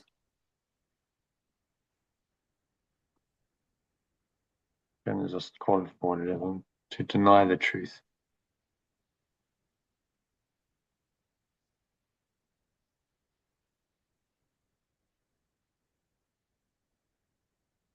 Your holy brothers have been given you to follow in your footsteps as you walk with certainty of purpose to the truth. My innocent companions have been given to me to follow in my footsteps as I walk with certainty of purpose to the truth of infinite abundance. It goes before you now that they may see something with which they can identify, something they understand to lead the way. It goes before me now so that they may perceive something with which they can identify and understand to guide them. So from the top, I go safely now, yet also carefully, because this path is new to me, and I may find that I am still tempted to deny the truth of infinite abundance and let illusions be my guide. My innocent companions have been given to me to follow in my footsteps as I walk with certainty of purpose to the truth of infinite abundance. It goes before me now so that they may perceive something with which they can identify and understand to guide them. Okay, what's he saying there? That I walk safely and carefully because the path is new to me.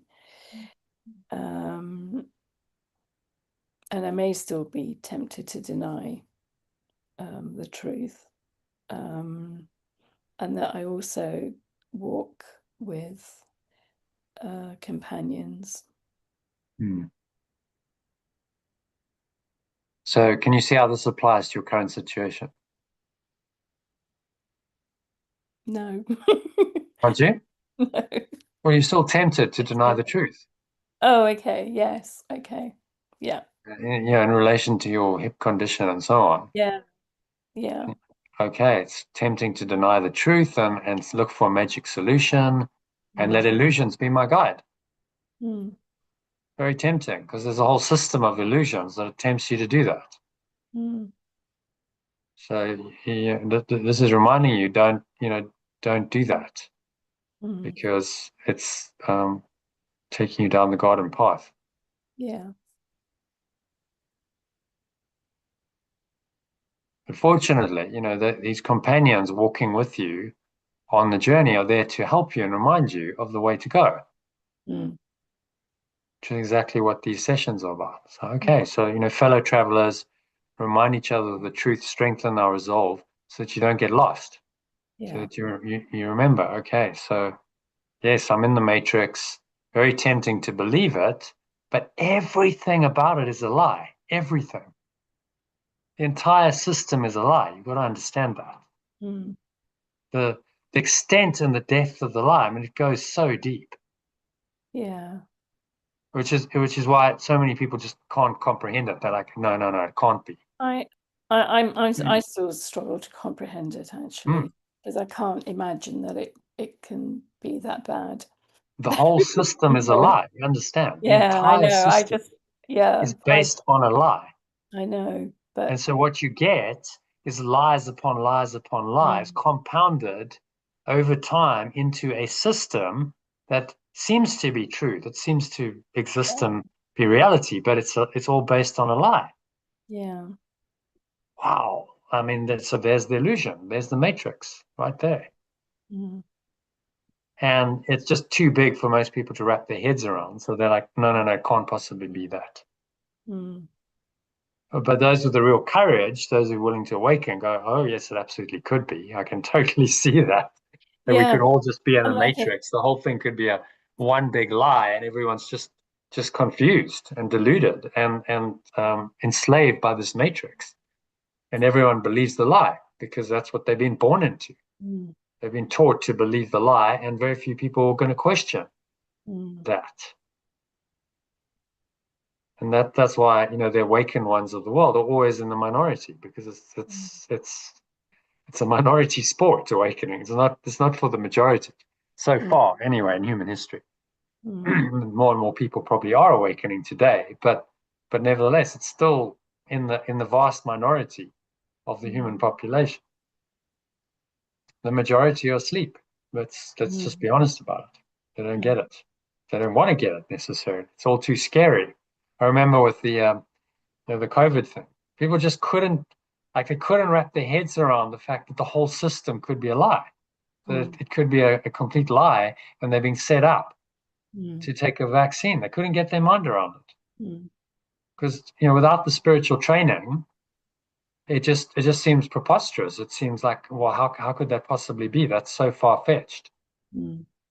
But once you've done this kind of mind training, it's like, oh, well, yeah, totally. I totally get it. It's just more of the same. It's more of the ego's lie. Of course. That's how it works. What else would you expect from an insane voice that's designed to enslave humanity, but more lies and more deception on a mass scale? Okay. But you have to have had some mind training to be able to get your mind around that.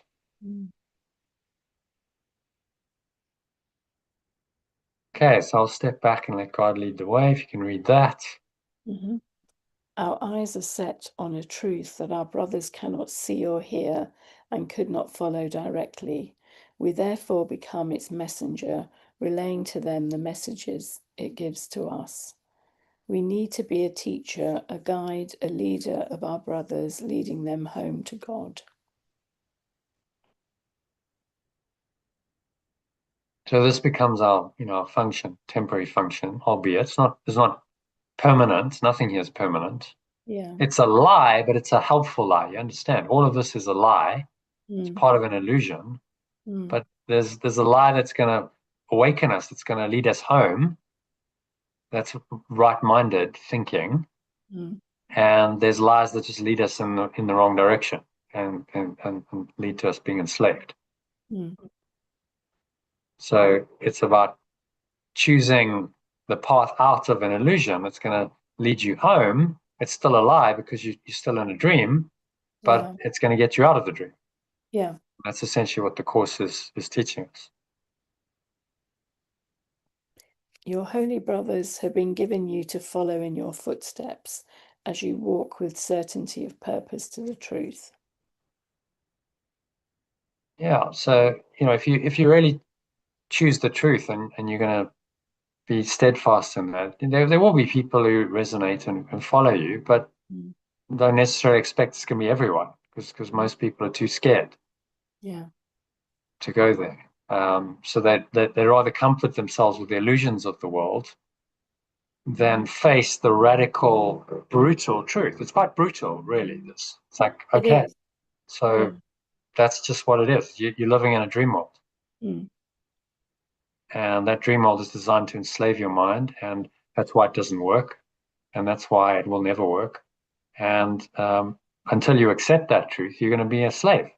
Yeah, I think for me the hardest thing is that acceptance of it will never work. That's the thing that I find really difficult to. I get that, but do you see, if you keep trying to make the impossible work, you're a slave to it. You're going to keep coming back over and over and over again, trying to make it work, failing repeatedly, and then you'll say, "Oh well, I'll try another way next time. I'll come back again and I'll do it another way." But how many times have you done that?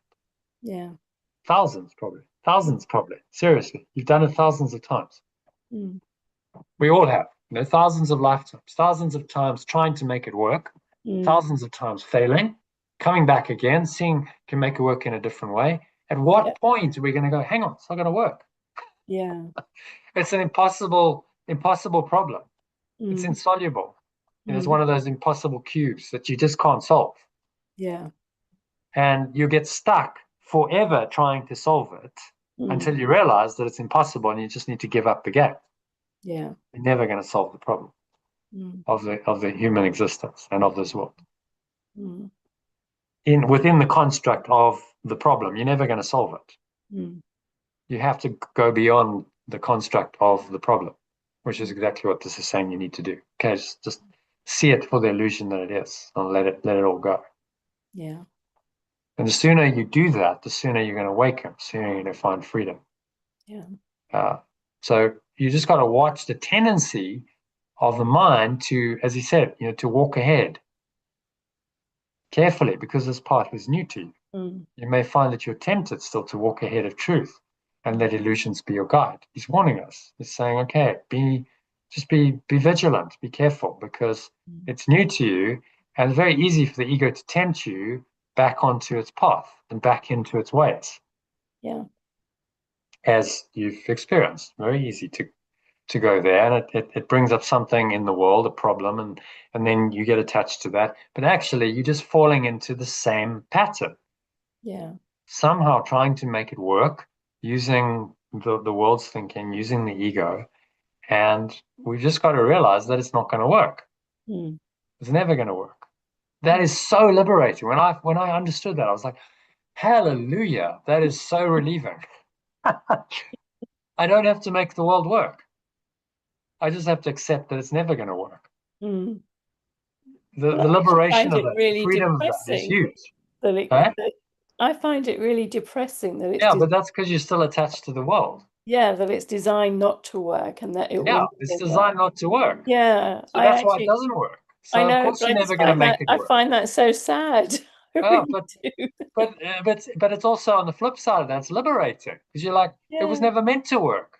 yeah, I don't have to engage in this futile attempt to make the world work and make my life yeah, work. yeah, Oh, I'm free of that. I don't have to do it anymore. yeah. Thank God. I'm free of the delusion of trying to make this world work, Mm, and the endless suffering that's going to cause me, because we mm, all suffer. mm. That's suffering. You've got to recognize that, Archie. It's suffering. Yeah, I know. I Trying to know. make the world work, and it's never going to Yeah, work. But no, I'm going to try harder. I'm the warrior. I'm going to make this work. But no one's ever been able to make it work. yeah, No I know. one in Yeah, human history has yeah. ever made the human condition work. You understand? Mm, mm, Only the awakened beings, the enlightened ones who've come and said, "Oh, I see through the illusion of it's all bullshit." mm, Only they have found some semblance of happiness and peace in mm. this world by Yeah, letting it all go, by seeing through the illusion of it. yeah, That's the only formula for any kind of happy, peaceful life. Just mm, by recognizing the insanity of it all. mm, Otherwise, it's just endless suffering, mm. and there's no hope, because you're going to try and try and try, and you're never going to get it right. Yeah. In the Greek mythology, they had the myth of I think it was Sisyphus, who was doomed to push Oh, yeah, push the to push boulder the up the rock up. hill, Yeah, and then it rolled down. yeah, So it trudged back down yeah, I know. all over again. We've got to All push it over all up. again. And then just when we think we've succeeded at our objective, it's going to roll back down. I'm going to do that forever. Yeah. That's hell. It's the ultimate Mm, punishment, because you're never going to succeed. All mm, this effort, mm. and you're never going to succeed. Yeah. So the answer then is just give up the game. Mm, Give it up. Gratefully say, "Oh, thank God, it's just a realization. I just have to realize that game's never going to work." mm, And so I'm free in that moment. The moment I realize that and I accept it, you're mm, free, because you mm, won't play the game again. It's like, I'm done. mm. I'm done with the whole shit show. It's enough. Finished.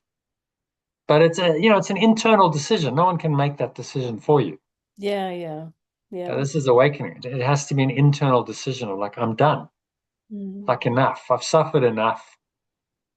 I realize the futility and the pointlessness of it all. And initially, that's very depressing. But mm. when you really get it, it's so liberating.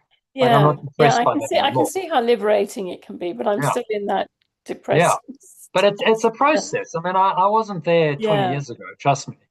yeah, You go through like, oh my God, it's so depressing. It's all, and it really feels, you can go through the sense of pointlessness and meaninglessness and yeah, exactly. divine ennui, they call it. Like what's the point of Yeah, anything? Like, Yeah. what is the point? Because what is the point of anything? Yeah, exactly. What is the Well, point? but Yeah. you have to go through that. The Yeah. only point is now to awaken from this delusion Mm, of a separate self. That now becomes your mission and your purpose, mm, and that offers you everything that you truly want. mm, So yeah, in the world you have a function, you have a purpose. You can dedicate your mind to that in mm, a temporary way. Understand that's not the ultimate truth. In the mm, end, it's just a dream, and the mm, dream's going to fade away and be gone. Whatever you do here, mm, whatever you accomplish, you could be the world's greatest avatar ever. It's still just a dream. mm. It was always just a dream, but at least in the dream, you did what you could to awaken yourself and others, which is all we really had to do. It's the Yeah. only purpose for the dream once you realize the truth of it. Yeah. So then it still does have a meaning and a purpose, and you can live quite an inspired life. Mm, But you just don't buy any of the illusions. You realize that, like, ultimately your purpose is to escape from them all, right? mm, And Shawshank Redemption. He's like, yeah, I'll do the best I can in the dream. I'll be helpful. I'll be kind. I'll be constructive. He's a really good citizen of the mm. prison, but he Yeah. didn't forget that his ultimate purpose was to escape. Yeah. Because if he'd forgotten that, then he would have just become another enslaved prisoner Mm, who's tied into the system of imprisonment. mm. He ultimately had to let that go and say, okay, bye bye. As what that great song from the Killers, wave goodbye, wish me well.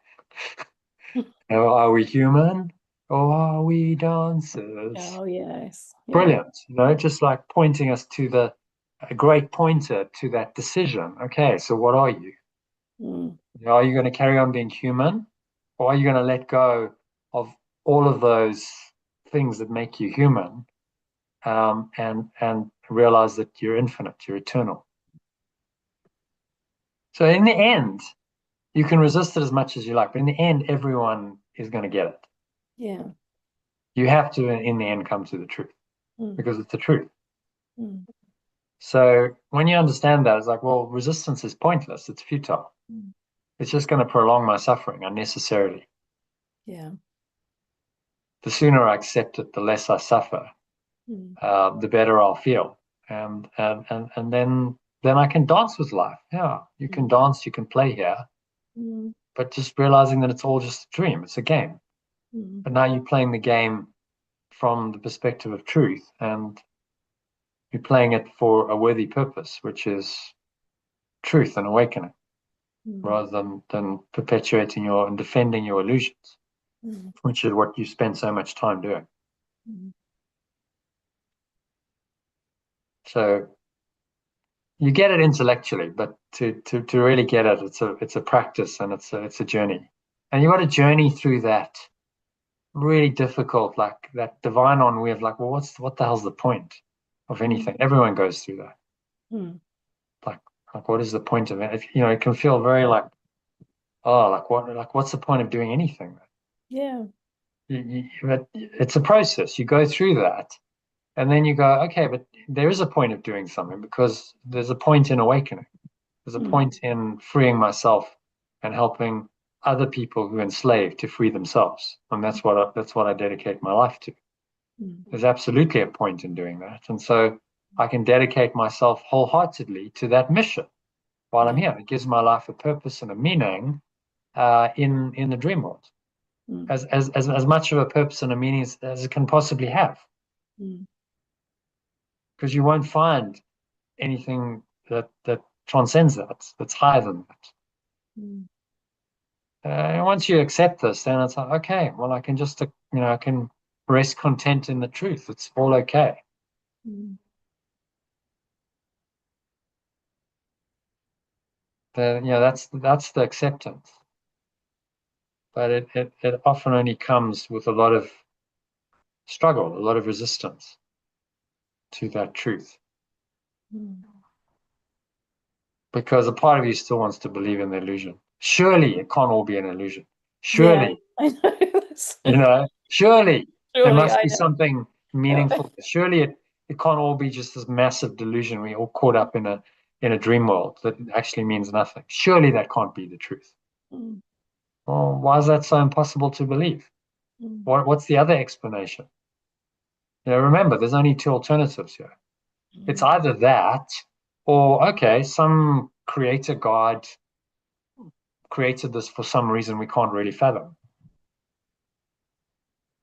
A loving God decided to do this for whatever reason, and you try and figure that out, and it doesn't really make sense.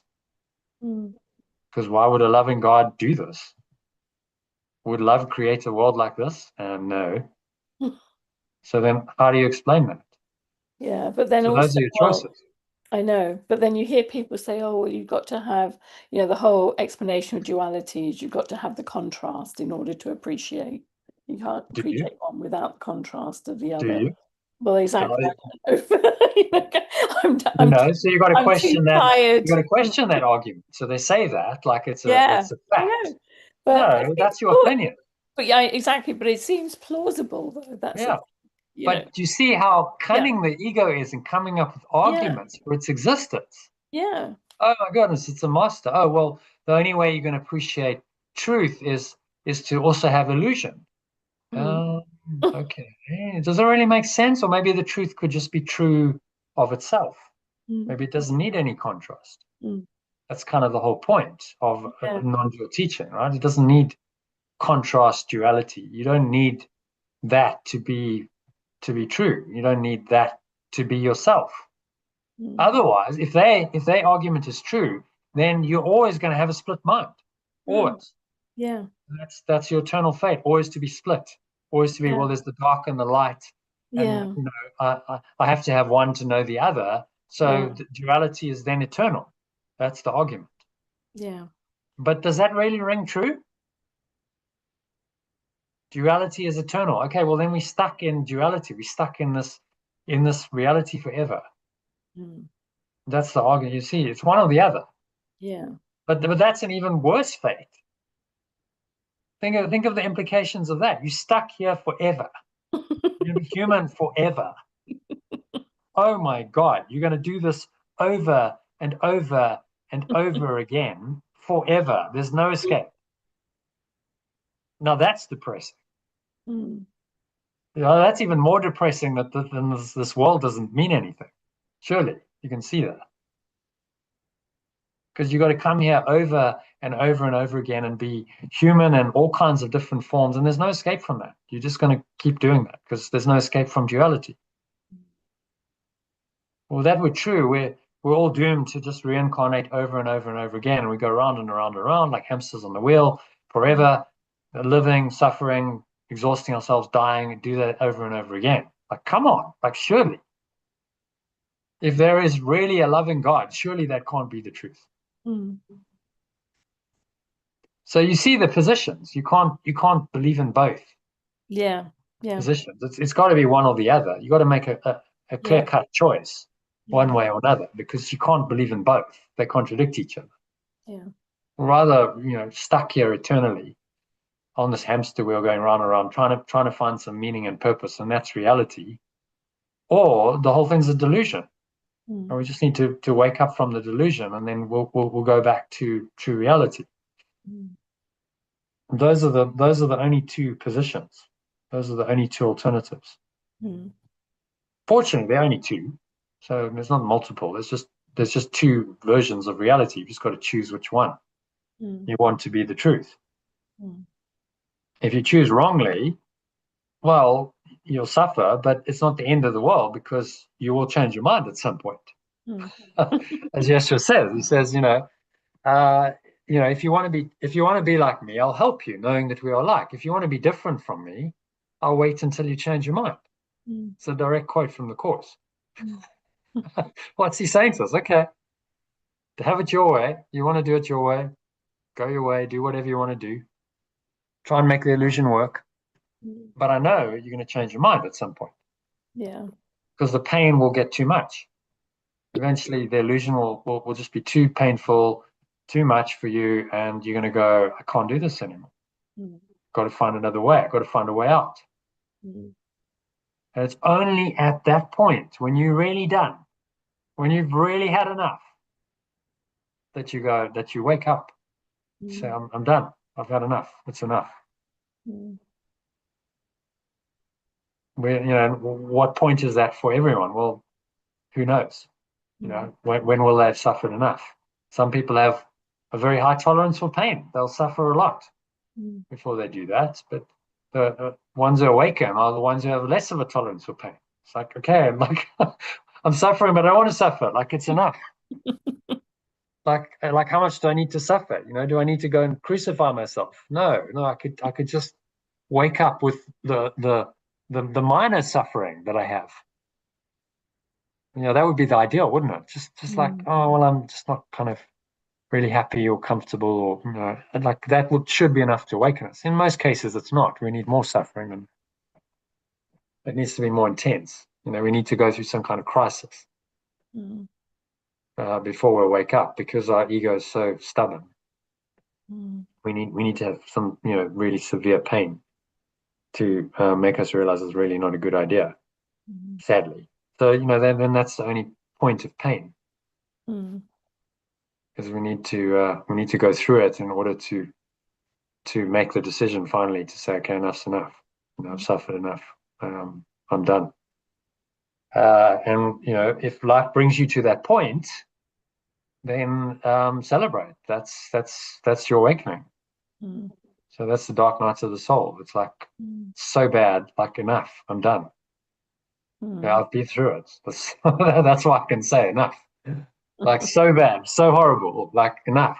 I'm done. You know what? Enough. And then with that decision, you've awoken, because you've said enough's enough. I'm not going to do it anymore. And that's all it comes down to. That's all awakening is. Just say enough's enough. I'm done. I'm not going to do this anymore.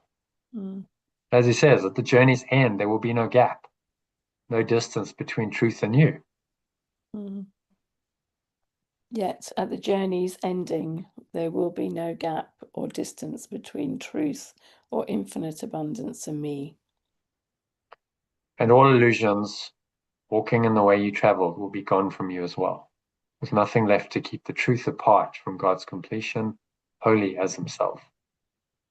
And all illusions I encountered while following the path I traveled will be gone from me as well, with nothing left to keep the truth of infinite abundance apart from perfect love's completion, as innocent as itself. Step back in faith and let truth lead the way. I let go, step back in faith, and allow truth or infinite abundance to lead the way. You know not where you go. I do not know where I go. But one who knows goes with you. But one that knows goes with me. Let him lead you with the rest. I let it lead me and the others who follow me. So from the top, yet at the journey's ending, there will be no gap or distance between truth or infinite abundance and me. And all illusions I encountered while following the path I traveled will be gone from me as well, with nothing left to keep the truth of infinite abundance apart from perfect love's completion, as innocent as itself.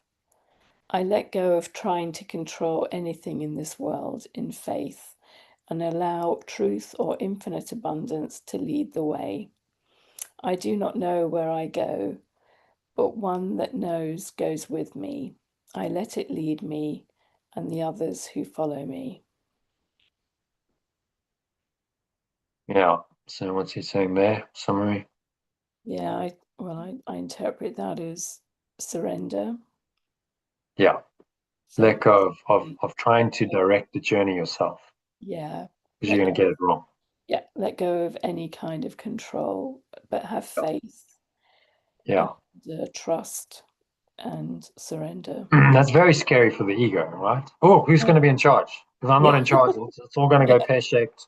It's going to be a disaster. No one's in charge. Oh, God, the car's going to crash because the driver's asleep at the wheel. All kinds of disastrous scenarios. etc. Because it wants to keep control. Yeah. But he's saying to you, you don't really know where you're going. You're clueless. It's like you're Mm. driving blind. You think you know where you're going, but you have no idea, Yeah. even who you are or where you're going. Not a clue. You're totally lost. Mm. You think you know where you're going, because you've got this voice telling you that you're going in the right direction, but actually you're heading to a cliff and you're Mm. going to go over the cliff and you're going to die. That's the truth of the matter, right? So that's what everyone's doing. We're lemmings heading Mm. towards the cliff.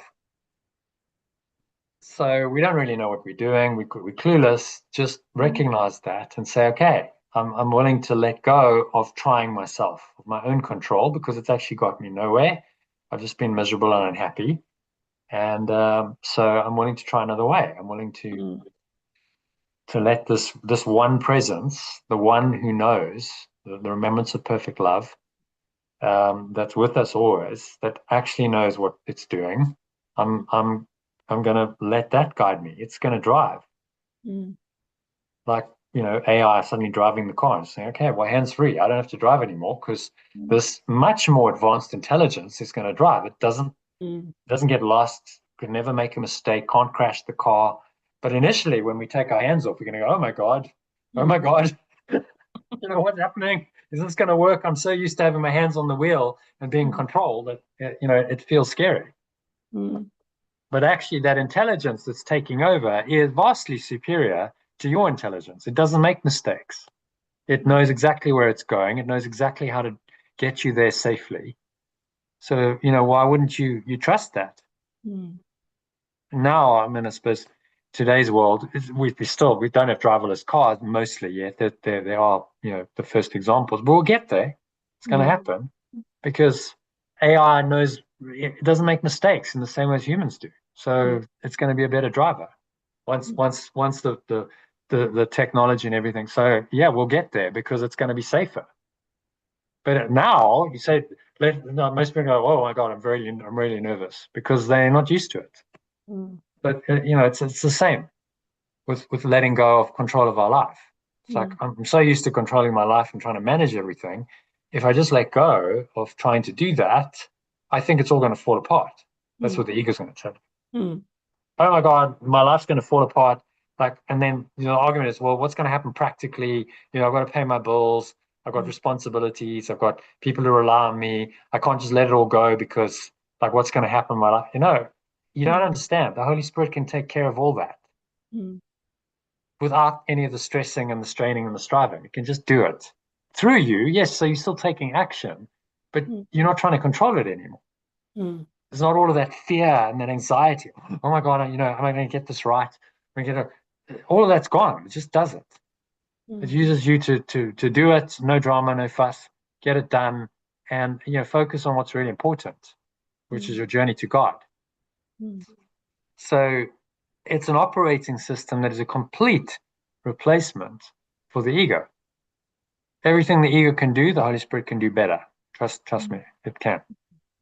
And I know this because I've done it. When you really let go of the one and you substitute the other, oh wow, this is like going into the fast lane on the autobahn. So it's so freeing.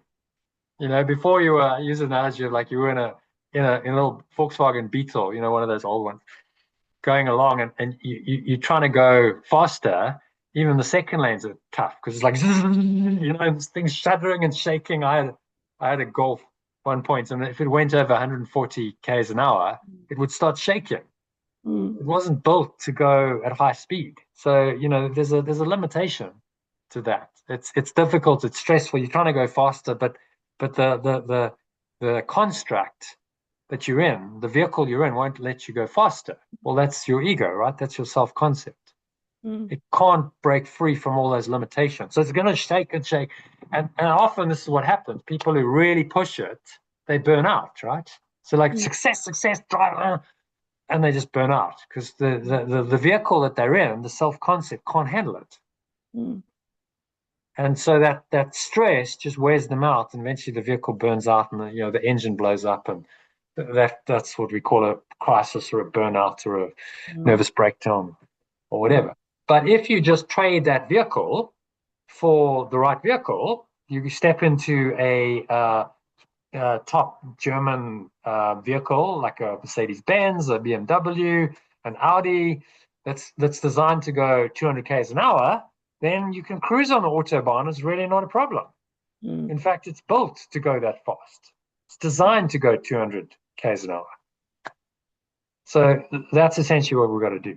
We've got to like just let go of that old construct, that old vehicle that doesn't work, and go, right, I'm stepping into a new vehicle. This is the Holy Spirit's thought system. It's going to drive. It's going to be so easy. It's going to be so effortless. It's going to do it all for me. I just have to have the courage to step into that vehicle and allow it to guide me. Don't interfere. Don't say, oh, okay, I'll suddenly take control because I'm getting nervous when it starts picking up speed. Don't do that. Just let it go. Trust. It's going to be okay. So most people can't do it because they get too fearful. But you can and you will if you really want to. Just go, okay. Like let the Spirit take your life and do what it wants with it. That's surrender to God. And watch the miracles that unfold. It'll blow your mind. It's extraordinary what will happen when you open your mind and you become an open channel for that. But you have to let go of trying to control yourself. That's the caveat. That's the requirement. All right. So when dreams are over, time has closed the door on all the things that pass, and miracles are purposeless. The Holy Son of God will make no journeys. When dreams are over, time has closed the door on everything that passes away, and corrections have no purpose. The innocent extension of perfect loving awareness and infinite abundance will make no journeys. There will be no wish to be illusion rather than the truth. I will have no wish to be illusion rather than the truth of infinite abundance. And we step forth toward this as we progress along the way the truth points out to us. And I will move forward toward this awakened state of mind as I progress along the way that truth or infinite abundance points out to me. This is our final journey, which we make for everyone. This is my final journey, which I make for everyone. We must not lose our way. I must not lose my way. For as truth goes before us, so it goes before our brothers who will follow us. For as truth or infinite abundance guides me, so it guides my companions who will follow me. When dreams are over, time has closed the door on everything that passes away, and corrections have no purpose. The innocent extension of perfect loving awareness and infinite abundance will make no journeys. I will have no wish to be illusion. I will have no wish to be illusion rather than the truth of infinite abundance. And I will move forward toward this awakened state of mind as I progress along the way that truth or infinite abundance points out to me. This is my final journey, which I make for everyone. I must not lose my way, for as truth or infinite abundance guides me, so it guides my companions who will follow me. Yeah. Thoughts on that? Yeah, well, yeah, yeah. It's my final journey. Yeah, that's the bit that I was just kind of like, like, yeah, Yeah, it's you're playing for keeps here, you see. Like when you yeah, first get this, you're like, whoa, this is pretty yeah, hectic. yeah, Okay. This is beyond what I was thinking this was. Thought yeah, enlightenment was something else. But like I remember going through it. So it's like, whoa, this is a bit scary. It's like, yeah, okay, this is it, right? It's game yeah, over. It's the end. mm, The end of me, the end of the human journey, the end of the world. mm, mm, Okay, that's big. That's yeah, a pretty radical thought. yeah, So one does kind of go, "Ooh, okay, like what have I got myself into here?" yeah, This is territory that most people don't dare to go into. because Yeah. it's so radical and so close to home for the ego. It's okay, I just cease to exist. This is it. Yeah. The final journey. It's All or game over. nothing. Yeah. Yeah. It's, But the more you go into it, the more you go, yeah, bring it on, man. yeah. Because like I just want freedom. I'm done. Mm. This journey is suffering. This journey is a lot of pain and suffering and frustration. And I'm done with it. I don't want to do it anymore. I don't want another journey like this. You got to be kidding me. Like, why would I want to do that? Has has all of the good stuff in this world, has it outweighed all the pain and all the difficulty and all the trauma? No. If I'm honest with myself, no. Mm. Like, who in their right mind would choose that when you could just have infinite, eternal bliss? This is not a good choice. It's a crazy idea. Mm. So finally, the final journey means, okay, finally you're going to be free. Mm. You're crawling through the to use the movie analogy of Shawshank Redemption. You're going down the tunnel of shit to get Mm. out, to Mm. free yourself. And so that might be difficult, but you're actually not far from the end, Mm. to final liberation from a prison which was never your home. You were never meant to be in there Yeah. because you're free. God didn't design you for this world and say, okay, I'm going to put you in prison and give you all these horrendous experiences. No, that was your own choice. You did that to yourself. Mm. And so only you can free yourself. Yeah. Mm. So he's really encouraging us. I mean, it's profound stuff, isn't it? It's like, okay, like let's really get to the core of who you think you are, of what makes you as as a seemingly individual human being. And let's undo that. This is your final journey Yeah. beyond that. And you're going home to actually what you always have been, Mm. originally were, always have been. You've never really changed. You've just entertained a delusion of who you are for far too Mm. long. Mm. And that's what's Uh, that's what's been going on. You're just yeah. deluded. You think you're something you're not. Yeah. So finally, you free your mind from that. That's cause for celebration. There's nothing to be sad about. Yeah. Uh, But I sort of believe, I don't know, I believe that, kind of life was a gift when you look at, like the statistics of being born, like so many millions to one that you get yeah, I don't know. So that's a bit that, kind of my mind is still sort yeah, of, because that's all part of the illusion. yeah. Yes, the statistics and so on, but like if you're doomed to die, is life really a gift? You're born and then you are going to die. It's a guarantee. Mm. So, like, if you really look at that honestly, how can that be a gift? You're going to have this very temporary experience. Some of it's going to be good. A lot of it's not going to be good. There's going to be suffering. There's going to be pain. Eventually, you're going to die. And that's a guarantee the moment you're born. Mm. Like, hang on. Just look at that. Honestly.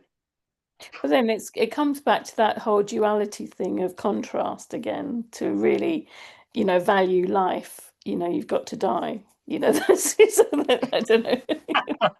God. I mean, maybe that's just insane. I mean, you said it and then you started laughing. To really value life, you've got to die. Oh, wow. Okay. That's pretty Well, extreme. that's well, it's almost like, because it's like, I mean, if I don't know, I'm sorry, I'm really tired now, and my brain is just kind of like, Yeah, but you've got to question all of these assumptions. oh, Like, I know, I do you know, but really, that's what, do you yeah, really have to die to know life? Maybe eternal life could just be, and you could just experience that as it is. The great I am presence that just is, and maybe you don't need to die to know that. Maybe death is a complete delusion. mm, So you got to question all of this stuff, yeah, and eventually it doesn't make sense. Like, why would eternal life die? But then it wouldn't be not eternal eternal life. life, eternal life, yeah, by its Yeah, name, you see, is there's not the die, paradox. How but can yeah, eternal life die? Well, yeah, it can't. Okay, so yeah, then what's true then?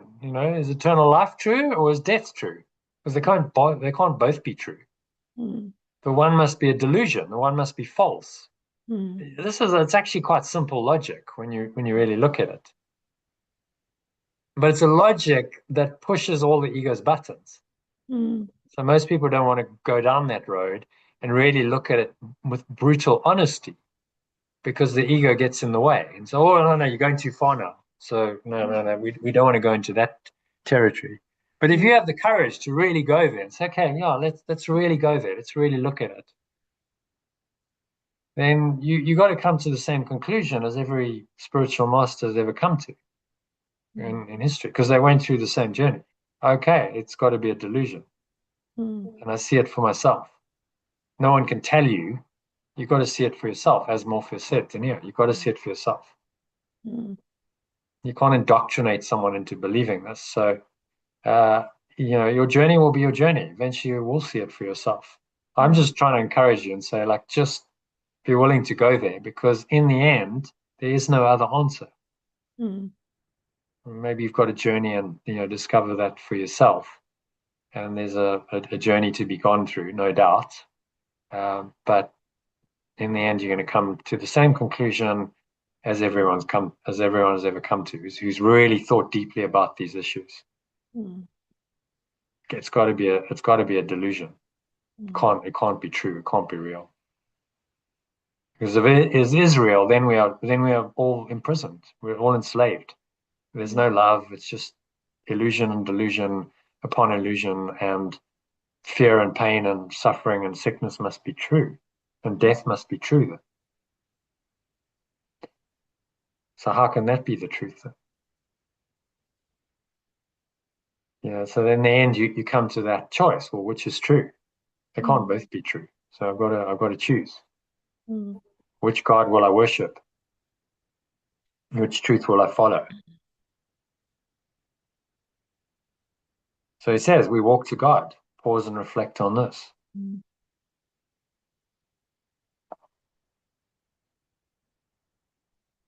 I journey to pure, formless awareness of perfect love and infinite abundance. I will pause and reflect on this. Could any way be holier or more deserving of your effort, of your love, and of your full intent? Can any way be more pure or deserving of my effort, love, and full intent? What way could give you more than everything, or offer less and still content the Holy Son of God? What way can give me more than everything or offer less and still content the innocent extension of perfect love and infinite abundance? We walk to God. I journey to pure formless awareness of perfect love and infinite abundance. The truth that walks before us now is one with Him and leads us to where He has always been. The truth of infinite abundance that goes before me now is one with it and leads me to where it has always been. What way but this could be a path that you would choose instead? Do I really want to choose another path instead of this one? Yeah. Yeah. So brilliant. I mean, he's read it again. I think it's definitely worth reading Yeah. because I can, he knows your doubts. You see, he's reading your yeah. mind. He Yeah. knows. Well, it's He summed knows up the in that. resistance that's I coming up. know. It's summed up in that Yeah. last line. I journey to pure formless awareness of perfect love and infinite abundance. I will pause and reflect on this. Can any way be more pure or deserving of my effort, love, and full intent? What way can give me more than everything or offer less and still content the innocent extension of perfect love and infinite abundance? I journey to pure formless awareness of perfect love and infinite abundance. The truth of infinite abundance that goes before me now is one with it and leads me to where it has always been. Do I really want to choose another path instead of this one? Mm. Yeah, that's the question, isn't it? That's Yeah. the And what other path would I choose? yeah. Okay, so I'm not going to choose this path. So what other path are you going to choose? That's the question. Mm. Or are you going to go back into the ego and all of that fear and desire? And is that really an option? Mm. No. So then what other path is there? Mm. If the ego is not an option, then what remains? Mm. You see, so eventually you come to the point where you make the choice Mm. because you realize that the other choice is completely insane, isn't going to work. Mm. But he has to make that choice conscious. He has to make us aware of what those choices are and just how insane the ego is, Yeah. so that you go, well, that's crazy. That I can't choose that. That's madness. Yeah. Okay, well then only the truth remains then. Mm. So then it's not really a choice anymore. It's just the truth. Mm. But you got there through a process of looking at the options and denying the insanity of the one, saying, okay, that's just crazy. I can't possibly accept that because it evidently doesn't work. Mm. And I've tried it in my own experience, and it hasn't worked. It's just been really painful. Mm. So, what other option is there really, realistically? Mm. And so he's backing us into a corner where we have to choose the truth. You see, Yeah. very cleverly. See what he's doing. Mm. The more you study this course, the more he's like going, there's no other choice here. Mm. Eventually, you're going to have to choose the truth and renounce the illusion. If you stick with this course, you're going to have to do that eventually. Mm. And the ego doesn't like that at all. It feels like it's being backed into a corner and forced into a decision it doesn't want to make. Mm. This is why it's going to resist us, kicking and screaming. There's a part of you that's going, yeah, I get it. Mm. I see that this is actually the only way out of my Yeah. dilemma, Yeah. the only way out of my pain. And although it's a difficult choice to make, maybe it's the only way I'll ever be free. Mm. Because I've tried everything else and it hasn't worked. So Mm. maybe finally this is the answer. Mm. And then it's the final journey. Then it's game over, right? Mm. So you cease becoming the seeker and you become the finder, Mm. and then it's game over and the Mm. game is over. But you see how the seeker keeps you in the game, Yeah. because you can just keep seeking endlessly and never finding the answer. Mm. And then you maintain your separate identity of being a seeker, somehow seeking that which you already are, which Mm. is again delusional. How can you seek what you already are? You are that. Yeah. It's Yeah. crazy. Yeah. So the It's seeker is a delusion. You can't eternally seek what you are. You just got to sometime at some point realize what you are, recognize what you are, and then you cease being a seeker and you just rest in the truth of who you are. yeah. Mm. So your feet are safely set upon the road that leads the world to God. My feet are safely set upon the path that leads the world to pure, formless awareness of perfect love and infinite abundance. Look not to ways that seem to lead you elsewhere. I will no longer look to ways that seem to lead me elsewhere. Dreams are not a worthy guide for you who are God's son. Dreams are not a worthy guide for me, who am perfect love's extension. Forget not, he has placed his hand in yours and given you, your brothers, in his trust, that you're worthy of his trust in you. I will not forget the pure, formless awareness of perfect love and infinite abundance has placed its awareness and infinite abundance in my mind and given me my companions in trust so that I am worthy of its trust in me. He cannot be deceived. It cannot be deceived. His trust has made your pathway certain and your goal secure. Its trust has made my pathway certain and my goal secure. You will not fail your brothers nor yourself. I will not fail my companions or myself. My feet are safely set upon the path that leads the world to pure formless awareness of perfect love and infinite abundance. I will no longer look to ways that seem to lead me elsewhere. Dreams are not a worthy guide for me, who am perfect love's extension. I will not forget that pure formless awareness of perfect love and infinite abundance has placed its awareness and infinite abundance in my mind and given me my companions in trust, so that I am worthy of its trust in me. It cannot be deceived. Its trust has made my pathway certain and my goal secure. I will not fail my companions or myself. Yeah, so he's really encouraging us.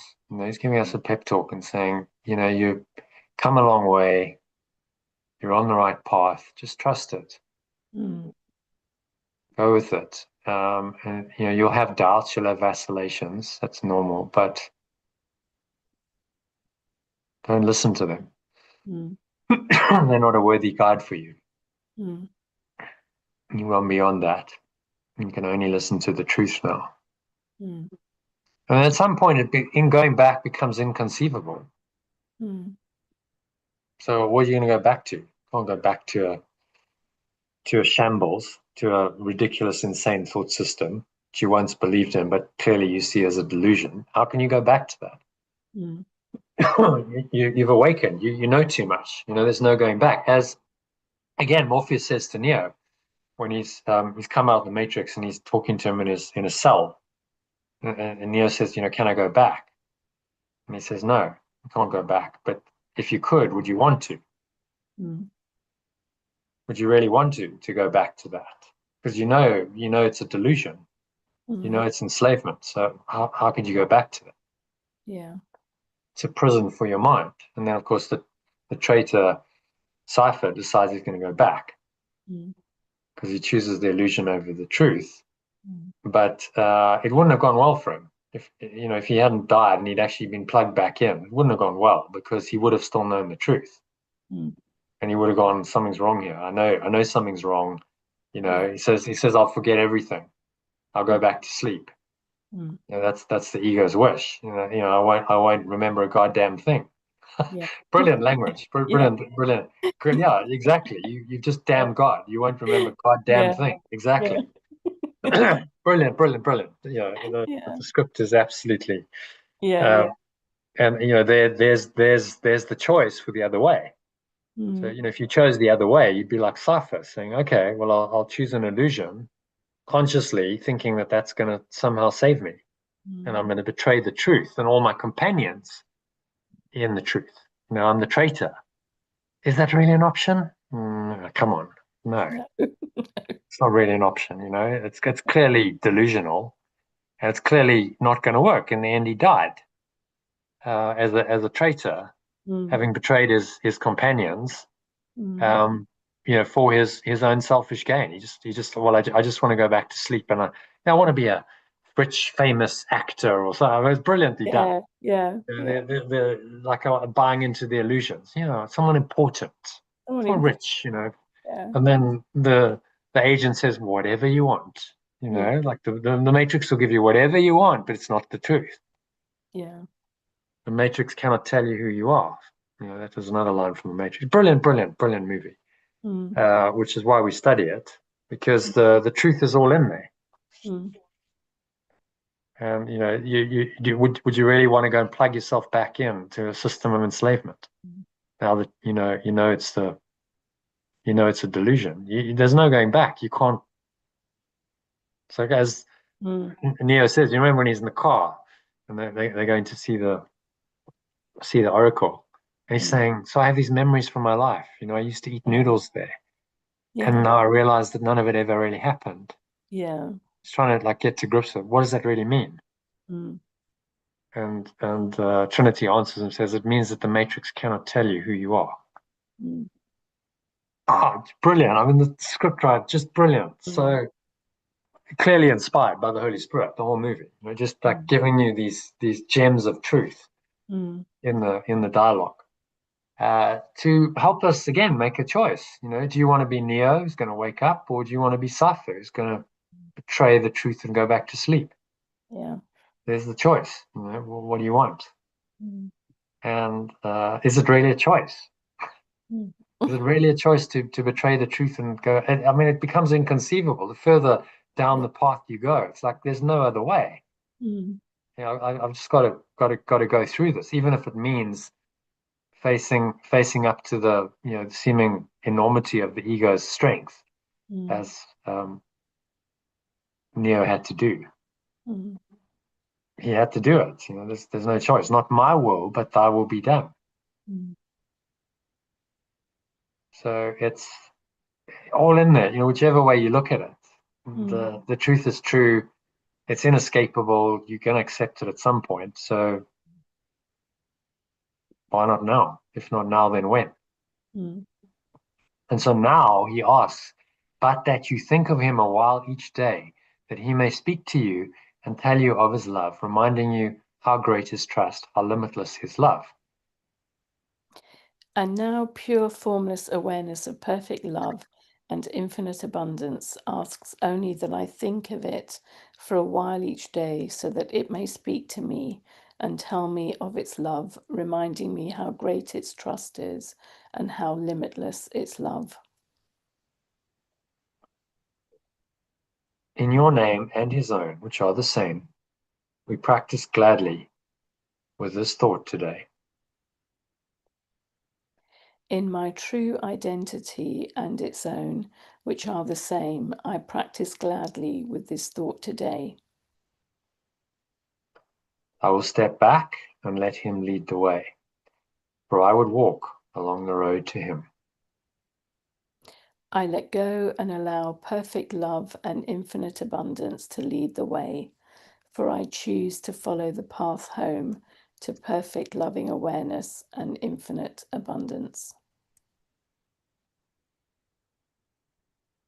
Now, I let go of trying to control anything, Mm. because that control is what keeps the ego in business. Yeah. It keeps your ego and the ego's expectations, its agenda in place. I'm trying to control. Why? Because you've got an agenda. You want an outcome, right? Mm. Why? Because you think that that's going to make you safe. Mm. And so there's the illusion of a separate self defending itself again uh, against the truth. Mm. So the more you study this course, the more you just go, oh my God, I just see exactly how the ego works. I see the delusion. I Mm. see the only alternative to it clearly. There's no other choice. And if eventually you go beyond choice, there's no choice when you realize there's really not a choice, right? Mm. It's just the truth. So you collapse duality because there's no longer a choice. Mm.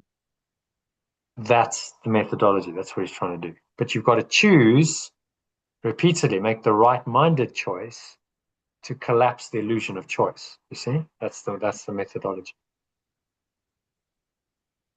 Eventually, you've chosen the truth so often, so completely, so fully that there's no longer a choice. The Mm. truth has become you, Mm. and the alternative is no longer a choice. You just see it for total insanity and Mm. not any viable choice, not a feasible choice. Mm. So you've got to disillusion yourself of the idea that there's a choice. See? Mm. So disillusionment must precede enlightenment. Mm. You have to be totally disillusioned with the alternative choice, the ego, Mm. before you will totally renounce it and say it's not really an option. It's no Mm. choice. Mm. See? And that's what this is. You see how his mind training is doing that. Mm. By going through very systematically, very patiently with you, he's putting you into a mental corner where you have to eventually accept the truth Yeah. and renounce the illusion. If you continue with this course, you will have to do that.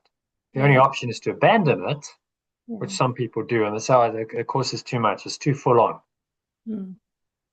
What you're really saying is you don't want to accept the truth. Mm. That's what No, you're saying. No, I mean, I am disillusioned with the world. I really am. But it's the I don't think I've got to the point of being disillusioned with the ego 100% yet. Hmm. That's the thing. But remember, the world is the ego's creation. Yeah, I know, and that's yeah, So but it's a shambles because yeah, yeah, the ego is a shambles. It's an insane thought system. And yeah, so then what can you expect from an insane thought system but an insane world? yeah, It doesn't make any sense, which yeah. is why it's a shambles, which is why you're disillusioned with it. Mm. So when you connect all the dots, you gotta see logically that the world is a shambles because the ego is a shambles, Yeah, and and that's yeah, but it's it's not the bit something you're gonna choose. yeah, It's not something you can choose. yeah, Like there's a part of you now that can't go back. You understand?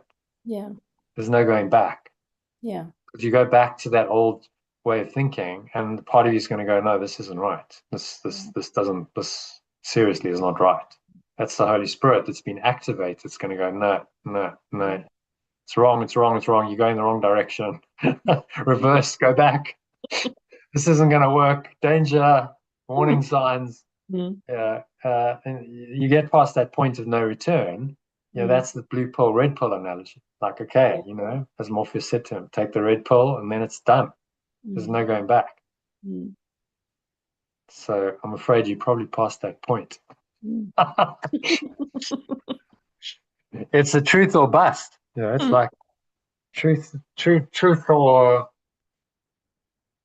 uh, yeah, truth is the only way, Mm, which is very liberating. Once you accept that, mm, okay, oh hallelujah, the truth has finally come, and there's no alternative, and I mm, am going to wake up, and this is going to be my last lifetime. mm, Hallelujah for that. Okay, so I can go big, have a blast.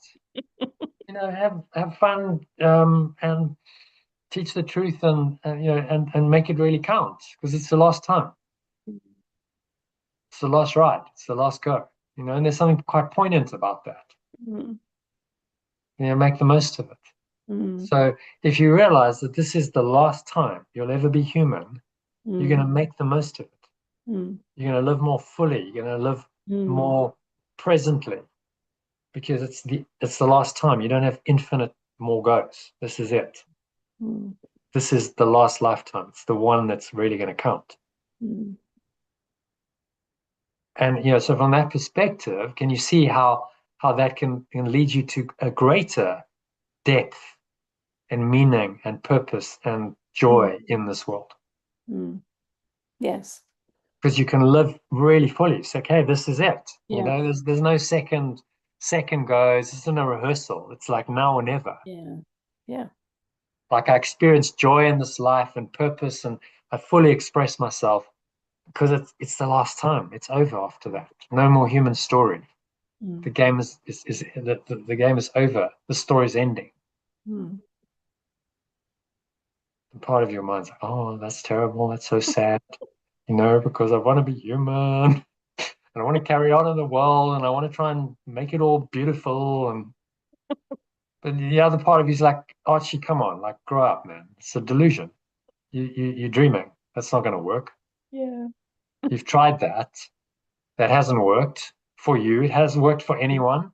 mm, No, it doesn't work. Yeshua came and went. The world still continues and still a shit show, still a shambles. mm, What he came to teach us was a path of liberation from the world, not how to mm. make the world a holy, beautiful place. Yeah. Yeah. And that's what every spiritual master has come to teach. Yeah. Liberation from the world. You can free yourself from this place. And this is how. Not, oh, we're gonna try and make the world into some holy, beautiful place. That's the whole American dream, which has gone horribly Mm, wrong. mm, Look at it. Like they tried it. Okay, if we really focus on the material, we put all our time and effort and energy into that, we can make it all work. mm, No, it's a shit show. mm, Your society is completely broken. Can you not see that? It doesn't work. The delusion clearly has failed. That the American dream has failed worldwide. It's a mm, it's a complete failure because it's a denial of the truth. Mm. So, I think, you add all these things up, you got to go, okay, it doesn't work. I yeah. can see the evidence is all there, clear Mm, as day, mm. to see that the ego doesn't work, that it is an illusion. I've just got to, it's just that like final acceptance in your own mind. I know. It's just that with all the things that I've, kind of studied, like including like the Brahma Kumaris, for example, they say that, kind of like the golden age is coming, that we're at the Oh, time. no, but maybe that's just another I illusion. know, exactly. I know, but and that's why I'm just kind of like That's in what my they say. But mind, I'm you know, just, do the Brahma Kumaris really have the truth, or maybe it's just another version of an illusion? exactly. I know. I How know. do you know they have the truth? You I got to don't. question all of I it. don't. Yeah, yeah, that's what I You mean. don't. So You yeah, don't. Maybe they deluded. yeah, Maybe where did that teaching come from? yeah. Some teacher way back when taught it, and then everyone's, oh, that's a good idea. Let's Mm, carry on teaching that for hundreds of years. mm, But it was a delusion. It was false. mm, So what you have here, Archie, is a teaching from the greatest master who ever lived. mm, Right? I think I can say that in confidence. The greatest master who's ever lived. And he's given us his true teachings, and he's given us a course of mind training to free our minds from the mm, delusion of being a separate self and from all the pain and suffering of the world. That's what you have. So that transcends every other teaching that's ever come before. mm, So all of that stuff that you learned has been useful to get you to this point, but now mm, you got to let it go mm, because it's no longer useful. Hanging on to that then it's just a fetter. It's just mm, stopping you from fully accepting the truth. It was all useful at the time. mm, Yeah, study all of it, learn all of it, but it's brought you to the ultimate truth, which you've been seeking mm, your whole life. mm. And now you go, oh, I'm not sure about that. It's really radical. It's really hectic. Well, as Morpheus said to Neo, all I promise you is the truth. Mm, I didn't promise you it'd be easy or mm, soft or gentle or not. I'm just going to tell you the truth as it is. mm, And that's what Yeshua's done. He said, like, look, I've just got to give it to you straight. There's no other way mm, because you just got to learn that, this world doesn't work. mm, And if someone's not going to tell you that, then you're going to try endlessly to try and make it work. mm, And it's not going to work. And you're going to be imprisoned here mm. for many, many lifetimes to come. Yeah. And you're going to suffer and you're going to die repeatedly. And this isn't the gospel. This isn't the gospel he came to teach. He came to teach you a path of complete liberation from the world, Yeah. as every great master has. They've all said the same thing. Yeah. The world's an illusion, and you can free your mind from it if you choose to. Mm, But Buddha said it in his own way. Krishna said it in his own way. Lao Tzu, all of them, same thing, same truth. Any authentic master has said the same thing throughout human history. So mm, you've got to then sort of look at that and go, okay, so were they all wrong? mm, Or actually were they right and mm. everything else is wrong? Yeah. Again, simple decision, Yeah. what's true and what's not. Yeah. And I'm not saying it's easy and it does take time, but recognize that time was only made to make this decision, Mm, to bring you to this point of, okay, I get it. Finally, I'm ready to mm, wake up. That's the whole purpose of it. It's meant mm, for nothing else. mm, So that's the letting go of all the illusions that you had about, okay, what is life for? What is time for? mm, What am mm, I here to do? mm. All that just Yeah. pop the bubble, gone, flush it down the toilet. It it it just none of it was true. None of it was real. Mm, Only the truth is true and nothing else is true, as he's told us. mm. So, on that bombshell, as Jeremy Clarkson would say, shall we end it there, or do you want to do a meditation? I'd like to do a meditation, please. Yeah, Um, thought you might. yeah. because I need to do meditation so I can at least go to bed with a Yeah. clear mind. Yeah. Now, well, just like in your meditation, just allow yourself to experience the truth. So we've gone through the logic of it, the reasoning, the rationality, the choice, etc. It all makes sense. And the idea of the meditation is, okay, just let go of all that and allow yourself to experience Mm, that truth, that little glimpse of this perfect love, this infinite abundance, mm, home, heaven, perfect loving awareness, whatever you want to call it. mm, Come into your experience and just dwell in it. Let it be. Let it just arise. mm, Because that is the most convincing truth. mm. Yeah. That experience will convince you ultimately. Yeah, okay. I like if I can experience that, then it must be true Mm, because I've experienced it. So like how can I deny that experience? mm, I must be deluded if I deny that experience. So maybe that experience is the truth, and all of the other craziness and insanity that I've experienced in my mind, maybe that's illusion. mm, And something in you goes, yeah, my own experience tells me that that's true. mm, And then it's not just logically true, then it's true in your own experience. And that's when you come to know the truth mm, that will set you free rather than just understand it rationally, intellectually. mm. Okay, so let's do a meditation on it then, shall we? Sounds good. Wow, 2 hours, 38 minutes. Long session. This is way past my bedtime. But important. You understand. It's important. You understand this. No, no, no. Very, very important lesson.